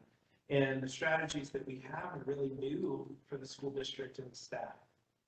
And so we're needing to implement that so that our current staff have the capability to be able to turn around. And so but multiple levers we have to pull. So I'll transition and we'll look at page 16. Kim, you want to start talking about our response? So when we look at the data and realize that there are areas that we need to pull our resources to support student learning, we looked at 4 different areas to be able to do so. So the people, the time that we have available to us, our financial resources, and then the community as a whole. When we look at the people, the human capital that we have available to us, one of the things that we've done is increase the number of instructional coaches from 3 across the district to 9. That means that each teacher also gets individualized support around best practices and around the district initiatives that we have. We've added to the number of support staff as well as a result of the increase in salaries that we were able to provide for our paraprofessionals.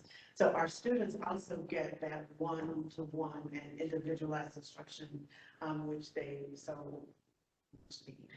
Another area that we've strengthened is our capacity for the staff around MTSS. I believe that in the discussion earlier, we talked about students wanting to be at school, I believe it was said. And what MTSS does is look at the whole child, so not just the academic pieces, but those areas that may pull on their desires to be at school, what attendance issues they have and why, what social and emotional barriers are there to learning, possibly what trauma they've experienced, and how do we then actually impact their lives around how to mitigate some of those issues so that the learning still happens. So like putting programs in place, like we just discussed and you just heard, daycare, or some of our students who do daycare so they can get to school. The health clinic I just discussed earlier in the presentation for students who are currently pregnant, so they can come to school and get pregnancy services while they're there. So removing those barriers to learning so that our students are able to be successful. Another thing that we've done is supporting our teachers around the use of research-based and hands-on teaching strategy. Those are key. As the young lady mentioned earlier, she likes being involved with her hands and doing something. So that engagement pieces, and our students, when they are engaged, they're there at school, and they also are evident that they will. When we look at our financial resources, we utilize our state and federal funds to purchase new ELA curriculum. And as you'll see later on, we're asking for approval for a new math curriculum. Well, those curricula have a high level of rigor that matches the state assessment. And that is important. Our students cannot only have repeated interventions, they have to be exposed to the high level the state test has on a regular basis so that their skills are raised. And we've done that for ELA and for math. We've utilized our funds for STEM certification, as you heard earlier, at two of our elementaries and one of our schools, so that our students have access to 21st century skills, same as other students in other areas. We've increased our behavior and SEL and mental health supports, and increased our training around small group instruction for our students K-8. And that is key. Our students deserve and desire, need differentiated instruction so that where they are is met, and then the interventions are there, but also the enrichment pieces. That is not just a one-size-fits-all instruction. For our time resources, we've extended the school day, we've extended the summer school, and again, we've changed our schedule during the day to include that differentiated student-focused instruction. And we've also added PLCs, which are professional learning communities, where the teachers, based on either grade levels or content, get together, they look at the formative assessment data and plan lessons that inform their instruction. Because you have to look at the data and do something with it, and what that is it should inform the daily instruction of the classroom. And finally, we utilize the community supports that we have. So we have a mental health partnership through Edgewater. We partnered with, or will be partnering with, the GAPS program to provide the after-school tutoring K-8. We have SEL supports through the City Connects grant that we received, and we've expanded our CTE program, as you've heard. We utilize our formative assessment data, the iReady and Edmonton data regularly. And something new, we started a Saturday program at one of our elementary schools focused on math interventions and math instruction. So the targeted set of students are getting additional support on Saturdays during the school year as well.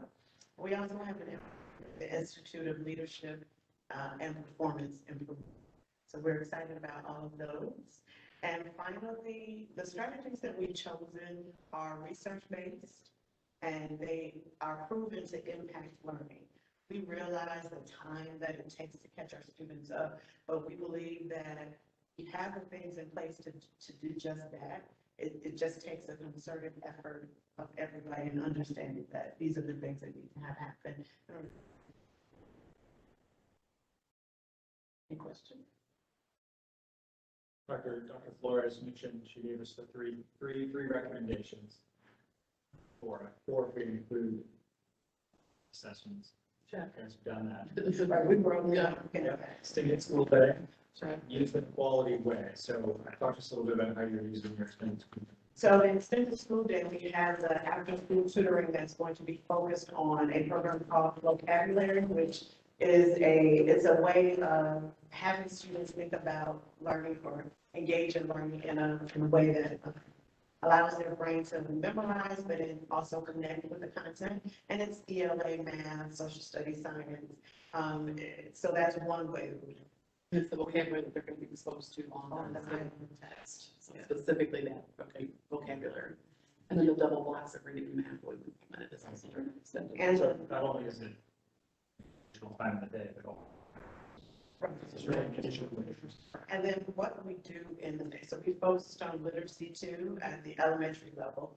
And we have a more focused 90-minute reading block that includes small group and group instruction, and not just all lecture to kindergarten through fifth grade students. Right. And we are bolstering teachers' ability to teach it that way. It is a little bit different to deliver reading. Yeah, the key trigger for student achievement is the quality of the teacher in the class, and then second, the principal of that building accelerating the quality of those teachers. And so we've spent a lot of time and money and attention to making sure our current teachers improve. So principals in classrooms, instructional coaches in classrooms, holding everyone to a high expectation, so that we're doing those small group teaching activities, that they're holding high rigorous classes. And then once you do that, and then extend the school day, then that's where accelerated needs comes in. So we completely agree. We can't just extend something that's not the best. We need to extend something that's good. So we're, working on improving the teachers we have, building up the great teachers we also will already have, and then finding new teachers that fill those spots, have proper licensure, and get them trained. And all of those facets, the district has struggled with. And so we're addressing those across the board at the same time. One of the things we did this year too was our calendar reflects that training. So our calendar has built-in days throughout the school year for teacher training. Doing lots of training on DOK, depth of knowledge questions for our staff, because that's been pretty low. Our depth of knowledge questions, at least from what I've observed, across the district. So for those of you who don't know what DOK is, I'm going to put my teacher hat on for 1 second. So if you're a teacher and you're teaching level 1 DOK questions, you're going to get teachers say, what color is this staff? Or kids, excuse me, they're going to say black. And the teacher will say, good job, and move on. If you're trying to probe for higher level thinking, which is what we need to be doing in classrooms so they can pass this black, well, what other color could this be? What colors would you mix together to make it black? Or if you looked at it in a different way, well, how did it get black? You're probing, so they're thinking about different ways to answer that question. What's another word for, how do you say black in Spanish? Whatever those things are, so that they're able to think about it differently, again, for that state assessment and just go vocabulary. We weren't doing that before, so we're training our staff on those things. Also, the iLearn test is more rigorous than the I-STEP test before. So it would ask more DOK level 1 and 2 questions. And the I-Learn test that you see the data of that has more level 3 and even a couple more questions. So we have to prepare our students to answer questions like that. So we're aligning our teacher evaluations with that type of stuff as well, so they understand what the expectations are. And I'd be remiss not, special ed and EL should call them also. And so those, when you look at performance as a district and then drill it to, 15% of our student body that represent those students specifically, we absolutely have action plans. We could really spend a whole different meeting on those two groups as well, but they're absolutely on our radar. We can't just only do what we're doing for everybody. We have a specific plan on those groups also. But that's what that differentiated instruction does too. It doesn't leave out students with disabilities. So every student gets what they need, not just the one. And so you talk about all that, she mentioned small group instruction as well. That's what I mean by differentiated instruction, saying small group. So I get what I need rather than everybody in second grade gets the same. And if you get it, you get it. If you don't, you don't. But when you do small groups, I get to set with exactly where I am on the grade level topic, grade level content, also with the holes. So is that pulling kids out into groups of similarly skilled Correct. Right. Knowledge levels? Correct. And then regrouping them often. Based on the data. Yeah, and not having a sage on the stage kind of concept with the teacher up front and talking to kids. Okay. Right. Which doesn't help with engagement, and then they don't want to come to school. So you build in stations. So you may still only have one teacher in the classroom, but you have independent work, guided work, some support, maybe a paraprofessional. You've got a teacher station, taking advantage of the technology and the equipment that we teach us, so that you really see a rotation of activities in a class. And it does, evidence does show that it improves that engagement or Accelerate that learning. So absolutely, we always stand up where we get it, we feel a strong sense of urgency on behalf of kids. We are pulling, as you can hear, many levers at once. We can't do too many at once. We're doing the basic 4, the big ones that are going to give us the biggest bang for our buck to accelerate the learning as quickly as possible. And we're going to push hard with our teachers and our families and the kids to continue to move the ball forward here. We can't have initiative overload with our staff though either. So we're doing the top 4 or 5 things that we know are going to make a difference. And even those are a lot. It's a lot. Because changes are, you're used to teaching a particular way, and this involves a whole different. It's a shift. Yeah. Other questions? I'd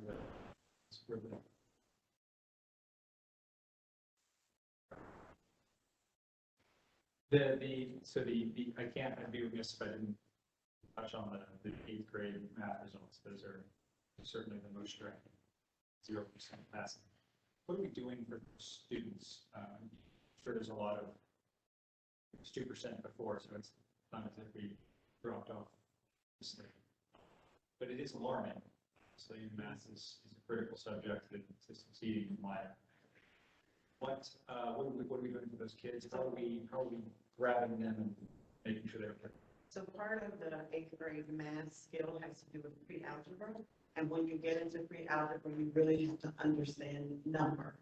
So one of the things that we did with our math adoption is look at a program that will help us solidify the understanding of number sense, starting in kindergarten all the way up, because as you understand how to manipulate number, how to think about it in different ways, then that 8th grade math becomes a little easier. So that's one of the things.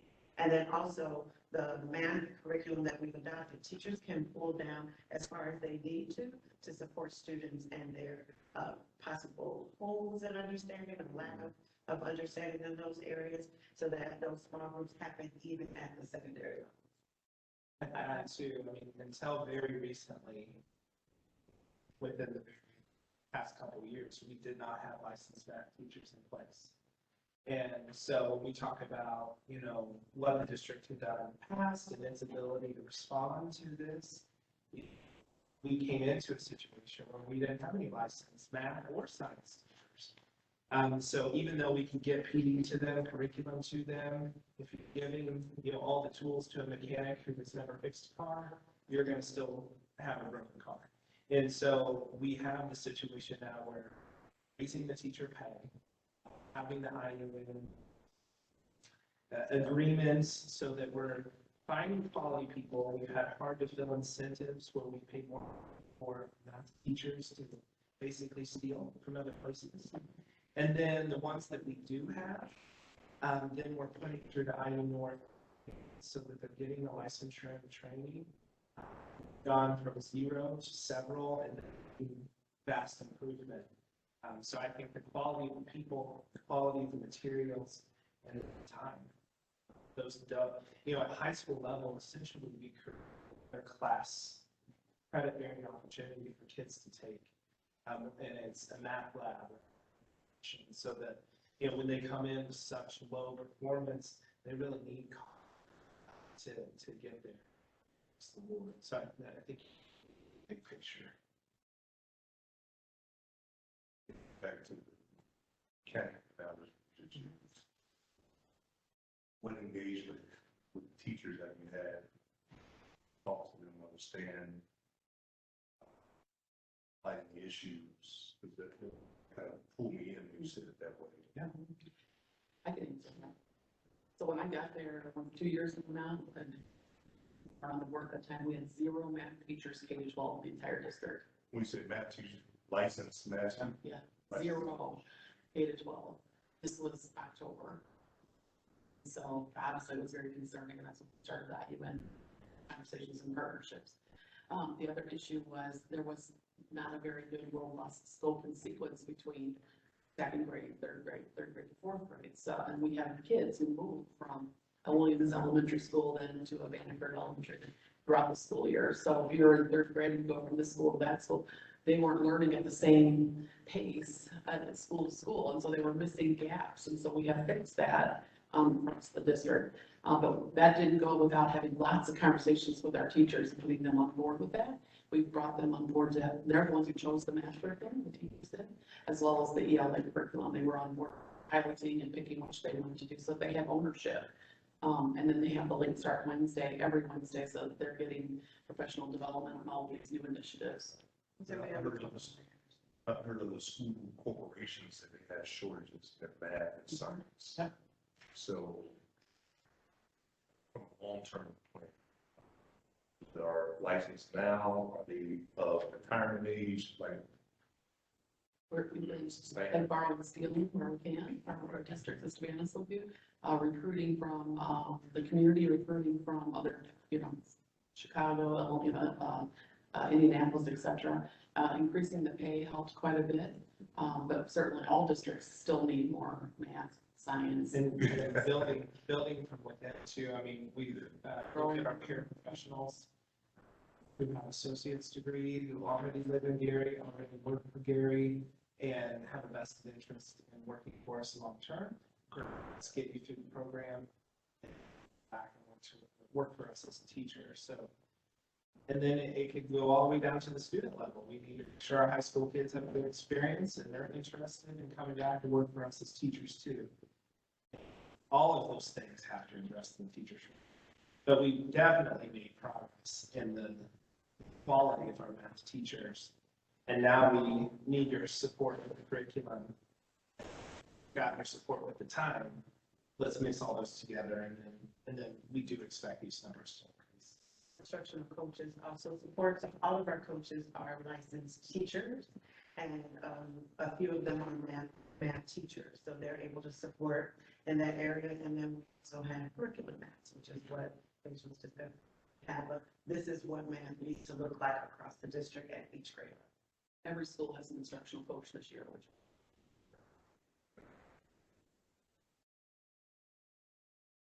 Well, thank you very much. Check in on these things.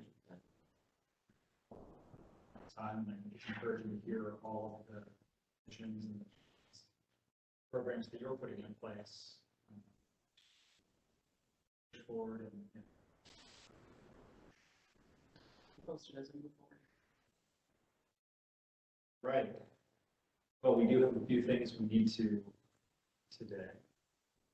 So there are 5, move to the next item of business. I'm going to back to the executive director report contracts that he has considered. Time. Focus first on number 9, 5 contracts that we need to approve here. Take them one by one quickly. Just start. We'll consider, and then we'll take questions, and then we'll just approve. And we can. Okay, so you want to start with Sodexo? Sodexo. All right, Sodexo. Okay. So our Sodexo contract, this is just a optional year renewal. So our previous contract that was approved was for 3 years with 2 additional optional renewal years. So this is the first of the optional additional renewal year for the 2021-22 school year. It was a very small increase in fees, 2% increase. Nothing else has changed. Mr. Chairman, I would move that we authorize Gary Junior School Corporation to enter into a 1-year contract renewal with Sodexo Magic LLC as outlined in the presented management agreement. We have a motion. Is there a second? Discussion on the motion. Would you call the roll? Mr. Bennett, Yes. Ms. Brown, Yes. Joyce, Yes. Ms. Kabaki, Yes. Chairman Scott, Yes. 5-0. All right. Thanks. All right, Lou Wallace. Let's with great enthusiasm that we bring to you the Lou Wallace demo contract. It's been a long time coming. It has been. I bet you was. Yep, I'll take that one. So the contract that's presented for you is the demolition of Wallace at $2,310,000. This specific vendor has dedicated 25%, approximately $600,000 specifically to local vendors, specifically Reef Riley. Reef Riley will be one of the contractors. So that is Gary, they have a Gary. Reef Riley does, so $600,000 locally funded of that. And the timeline of this project is 150 days from start of work. So hopefully sooner than later, next couple of months, we can do full demolition. But this was a big project. They worked right off the as-built. There's a lot of material that's being able to be ground and repurposed, and then everything will be filled back in. So it's a big scope of work. We touched on this contract over the summer when it was late spring. We talked about community engagement. Project, obviously, there are phones. What's happening? What's the plan for the rest of that? Is that going to be ALF Enterprises handling that, or is it the school district? How are we going to communicate the timeline for what's happening, what to expect? Yeah. I've already done 2 meetings with the city council member for that district and talked at his meeting virtually with many of the residents, I should say. We've done also a flyer to the surrounding members who live around, and then we're going to start putting up yard signs so they'll know what's moving forward, continue on with flyers and community meetings. What's the ultimate, or what's that property gonna look like when the demolition is done? Clean to the ground. Green space, planting trees, or? Green space and not for sale. Okay. Yeah. Yes, please. When it comes out to, I'm glad they do 25%. Just because we got folks at the local office, it's privileged to have local hire of residents on the project. Just to make sure that it's. Yes, it wasn't just specifically Reef Riley. They do have other contractors as well that are local in Gary that are working on the project. This was the only vendor that had that was able to identify these persons. On this contract a little bit, benefit the public, and obviously there's environmental concerns with taking this old, this large, talk through just how they're going to handle asbestos and.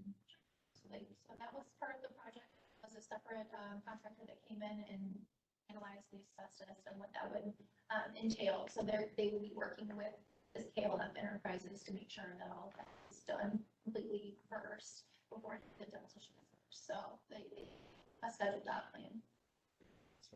We've had a lot of requests for the bricks of the buildings, and those are some of the bricks so that we can make sure we give them away to the community members who are interested. Got a few folks who work around here. I know, I've been hearing from them. Any other questions regarding this contract? We're using any federal funds. This is entirely paid for out of the 1065. Okay. For motion? Mr. Chairman, I would move that we authorize Gary Community School Corporation to enter into a contractor agreement with KLF Enterprises for the demolition of Blue Walls High School for an amount not to exceed $2,310,000. Second, Paul. Is there any discussion on the motion? Steve, would you call the roll? Mr. Bennett, Yes. Ms. Brown, Yeah. Mr. Joyce, Yes. Ms. Kabaki, Yes. Chairman Cash. Yes. 5-0. All right, next contract. Okay, network infrastructure, Nathan. All right, so this one is federally funded, allowable activity on ESSER statutes. And so basically the concept of we have new devices because of one-to-one and it's an old foundation within buildings to operate those devices effectively. So got very old wiring, very network units that bring all the good technology in the building and then it runs slowly. It's hard to use it effectively. So we have multiple projects going to upgrade the network capacity of multiple of our buildings. This is the first one.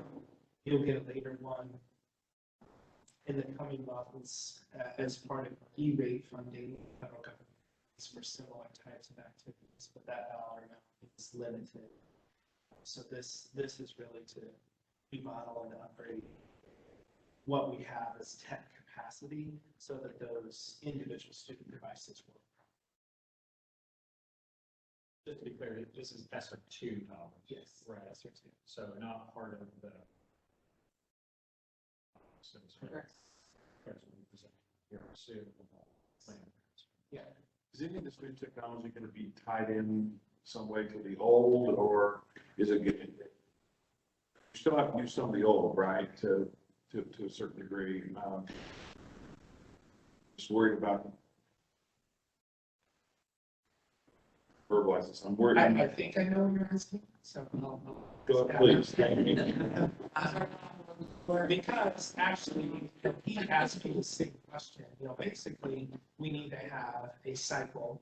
We can't just buy all new technology at once. Right. And then have the ability for another ESSER fund in 5 years that won't exist to be able to pick up the slack. So yes, we do have existing devices, but the district was not one-to-one.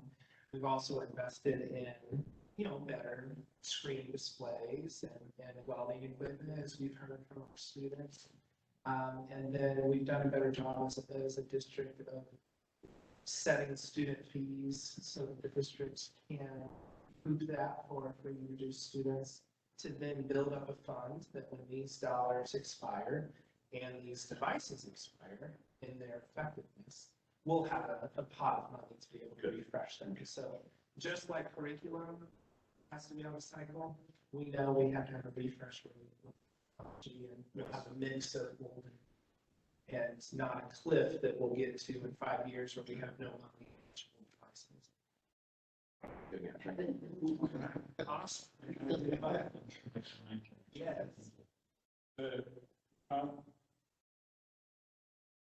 The issue here is purchasing network infrastructure equipment. This network solution. Of course, it's not going to install itself, right? Who's going to install it? Right, it'll be as part of the contract. And then needs to make sure you follow the federal procedures on that as well.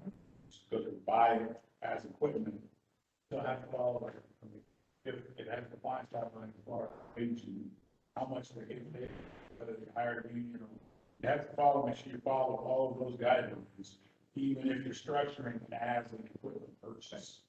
Yeah, the Davis-Bacon Act, it's the part of it. Yes. Part of it, everything grants and gets gonna have to follow that, so you're gonna need to make sure that Network Solutions Right. follows that. But yeah, that's on the radar.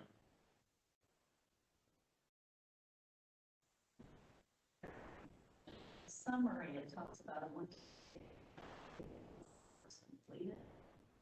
Then in the later, maybe I misunderstood it, it talks about the funds being divided by 12. Can you So- tell me how? Right, so, the pieces, I believe part of the contract is a cloud service, I believe is what it talks about in the summary. So, something that's considered a subscription, we would do on a broken up basis. It's delivery of materials, installation of materials, we do it, so those services are.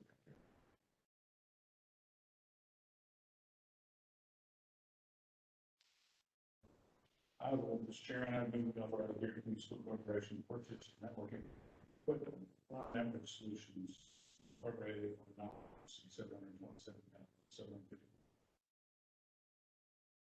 There's a second. Discussion on the motion. Roll. Mr. Bennett, Yes. Ms. Brown, Yes. Mr. Joyce, Yes. Ms. Twyla, Yes. Chairman Guy. Yes.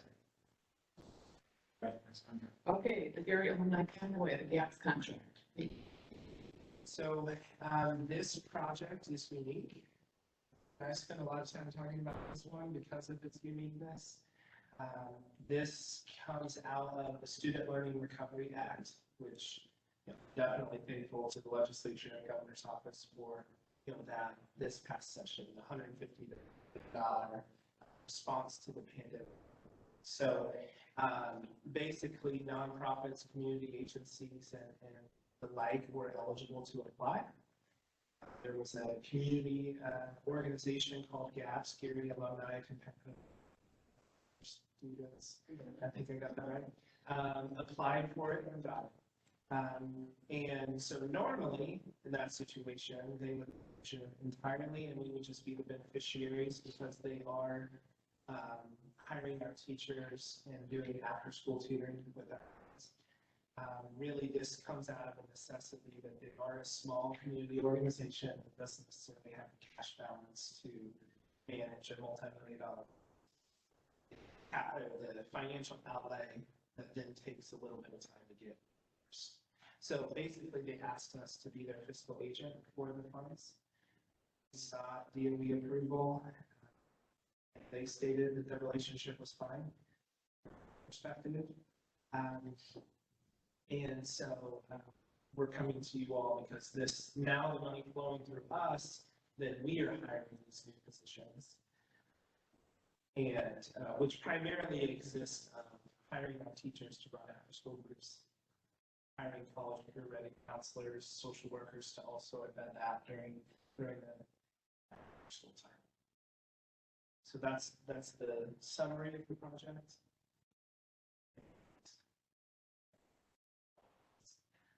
It is. They need to have been their regular teacher contracts when they're doing this. Sounds like much like an extra. It would be like a supplemental, yeah, a supplemental that So we you're gonna do it through a supplemental contract and then with them. So we already have as part of our collective bargaining agreement that if they are doing after contract hours work, here's the rate of pay. And since the money flows through us, then we have to honor that CBA. So basically, the $37.50 an hour with the teachers is what we'll pay them because it's not GAPS paying them, it's us paying them. And then we're seeking reimbursement through GAPS and DOE.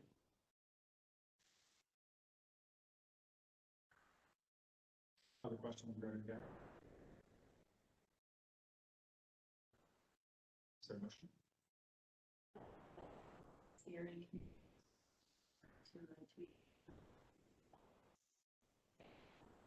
students to provide additional tutor. Save $1 million. Understanding the funds will be reimbursed through the state of Indiana student loan. Second. Discussion on the motion? Rebecca? Yes. Brown? Yes. Yes. Goodbye.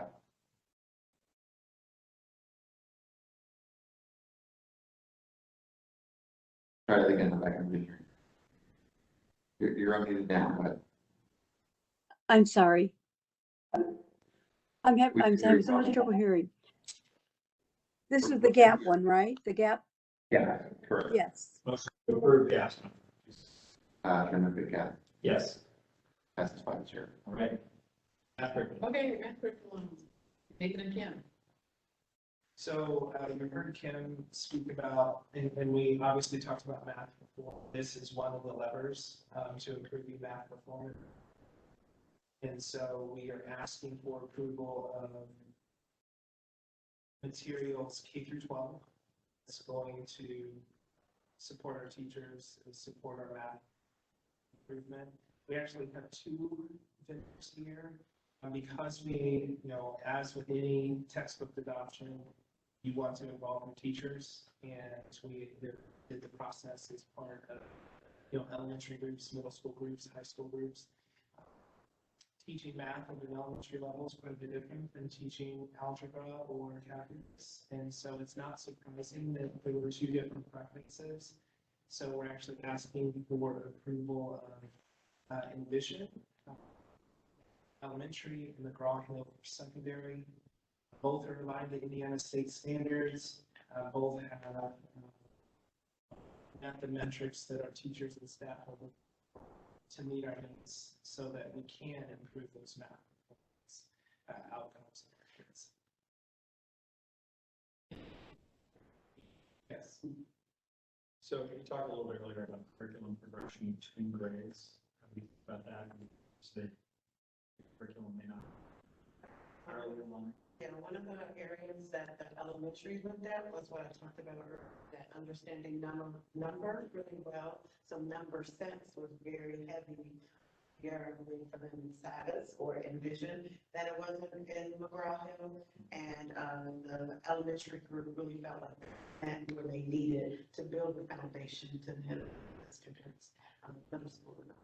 And these 2 complement each other very well. Thank you. Yeah. Lays a good foundation. Maybe all of a sudden we miss geometry or something.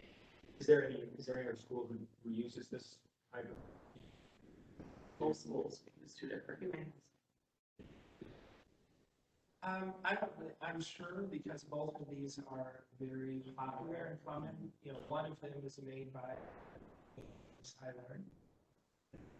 Hill is I believe still making or it did past, and so they're not unknown very well. And we do have framework that is overarching, so that just like what Dr. Melton mentioned, the mobility of kids, well, we also have to look at grade level.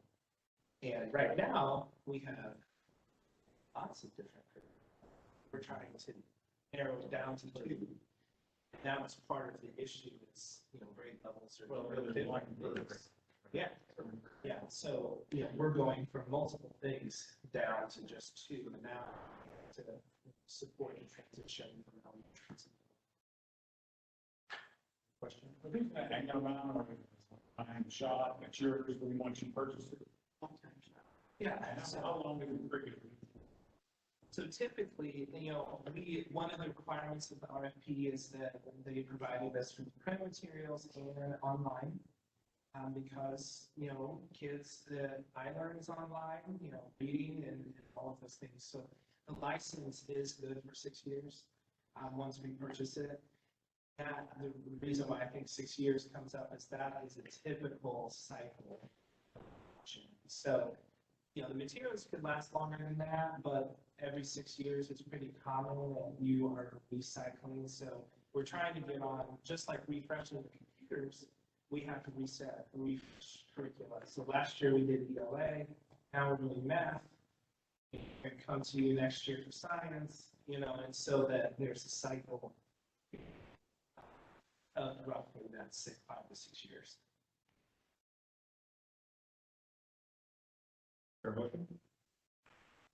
Chairman, I move to authorize Berry Community School Corporation to purchase an elementary level math curriculum from Celeste Vision for an amount not to exceed $582. Secondary level math curriculum Raw Hill in an amount to not exceed $280,461.43. Both be implemented in starting 2022-2023 school year. Second. Second. Discussion on the motion?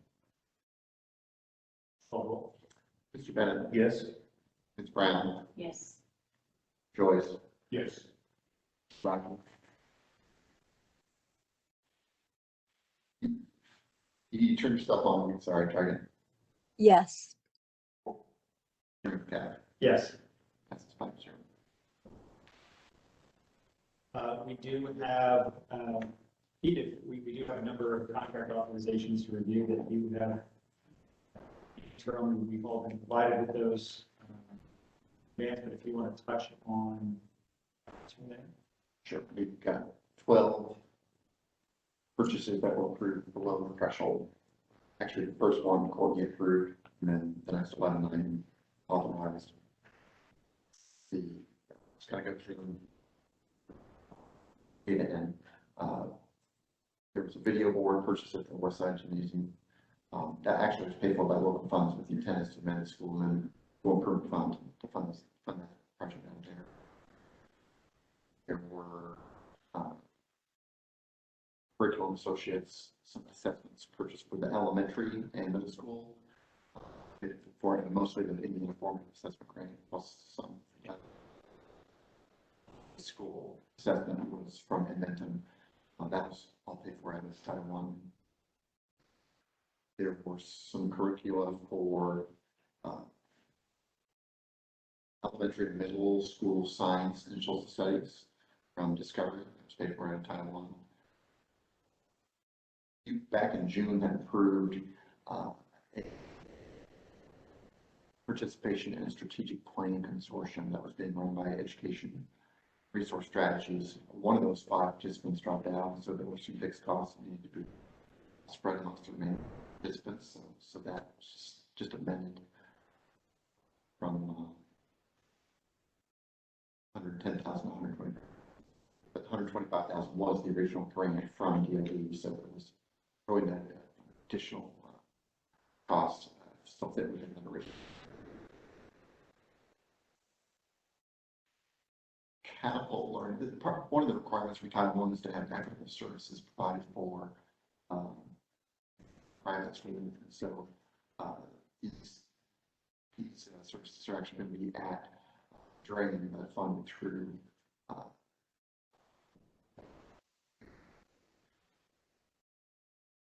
Aaron Camp is facilitator of family school partnerships. And they're training that area funded through Title I school improvement. And it's course to high school being refurbished. It's been funded through ESSER 2. University of Indianapolis is partnering through their SEL program to build up the early college infrastructure in the area. That is actually being funded through our ESSER 3 dollars. UPS or uninterruptible supply for the network at two of the school buildings, Williams and Glen Park. And then got 2 there for Momentum. That was actually approved back in August.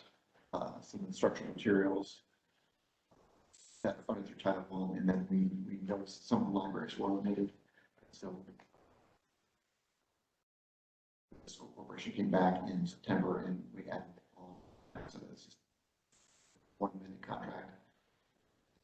Final purchase here was a contract through Joseph Family Foundation to provide some disability awareness training that was prompted by a review the US DOE, and that's also funded through Title I program. Last two items there are two new positions that were added, a contract director, which is funded through ESSER, and a truancy officer. And then lastly, a bunch of advertisements for notice the taxpayers to put the news. Questions for Pete regarding?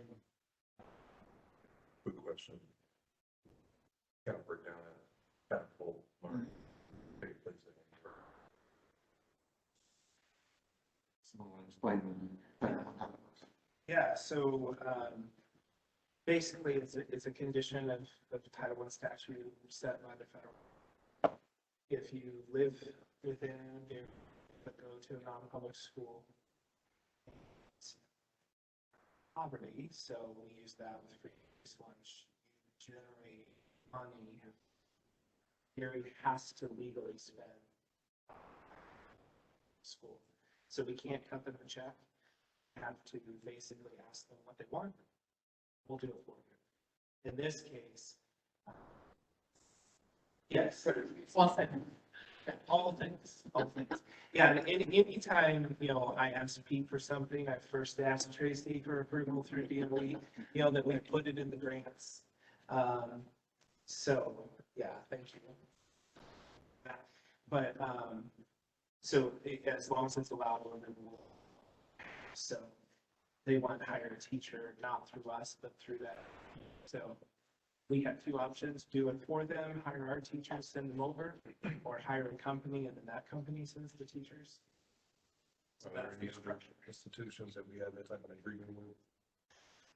Yeah, so non-public schools, we've got any given year, 15 to 20, that I'm working with on a daily, weekly basis. Because in order for us to get Title I to spend on our students, we have to do this project well too. And so, yeah, we use Catapult, but really it's what the non-public school wants. As long as it's allowable, we'll do it. So we use a couple different companies in a larger way that would have come before. What are you concerning non-public school? So statute says that they are nonprofit. Private. So they don't. Anyone, non-traditional public schools and charters. So Steel, Lutherans, it basically is not homeschooling. But if it's not a traditional pub and it's not a charter, so we've got 15 to 20 on a game. We're responsible for administering the programs too. Last perspective. Budget advertisement, is that to the district's budget, such as market or advertising? Yep. So it's our DLGF budget for this year that has to be adopted by November 1st. Is there going to be, I guess, an opportunity for like a public meeting for that? I know that years past, there were typically public meetings. So we have a public hearing scheduled on October 8th, which I believe is a Friday, and then the public adoption is on the Monday the 5th. And then you guys have a presentation as well in between them.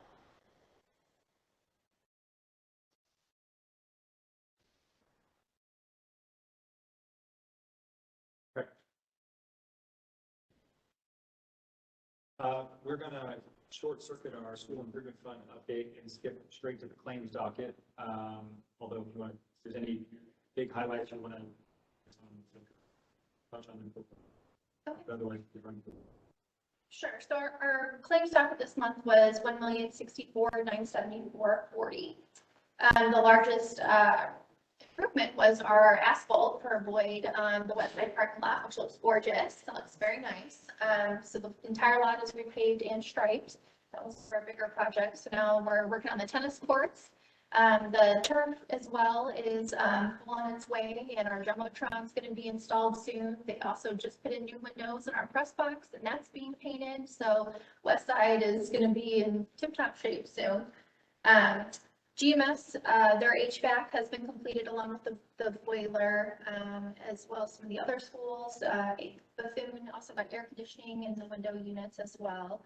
Marquette, Williams, and Gary Middle also have driveway and parking lots that were cracked, sealed, and repaired. So we've got a lot of things in the works.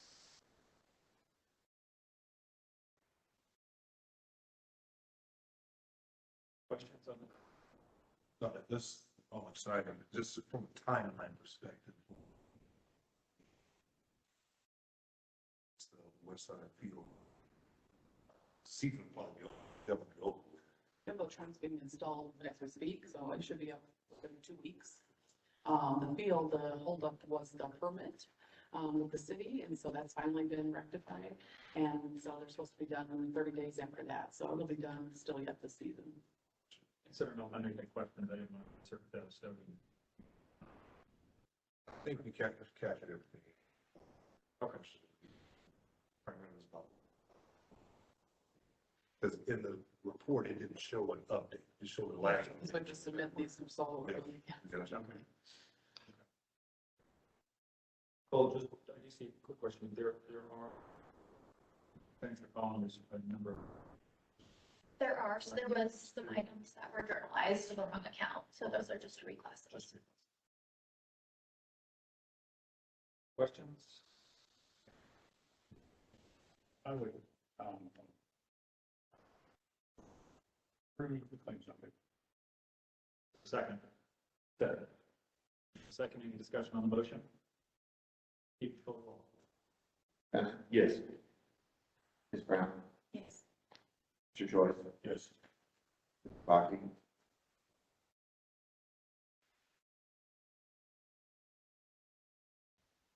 we're approving the claims docket.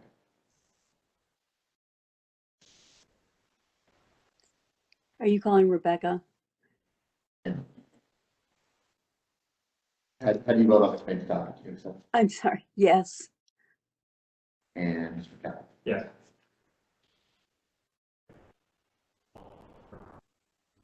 Let's do that. We do apologize for the public for their technical difficulties. We will work to rectify those and so that we are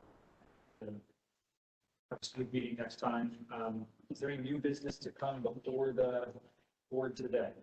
If I could bring up one thing, I'm sure we covered it earlier, but you know, the news tracks sometimes which one we covered, but where, but just here, these school corporations, we're supposed to make out that watch list, education.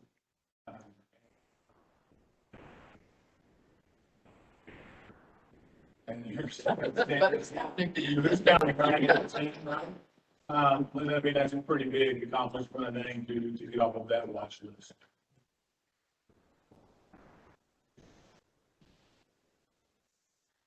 Right. That we are adjourned. Thank you.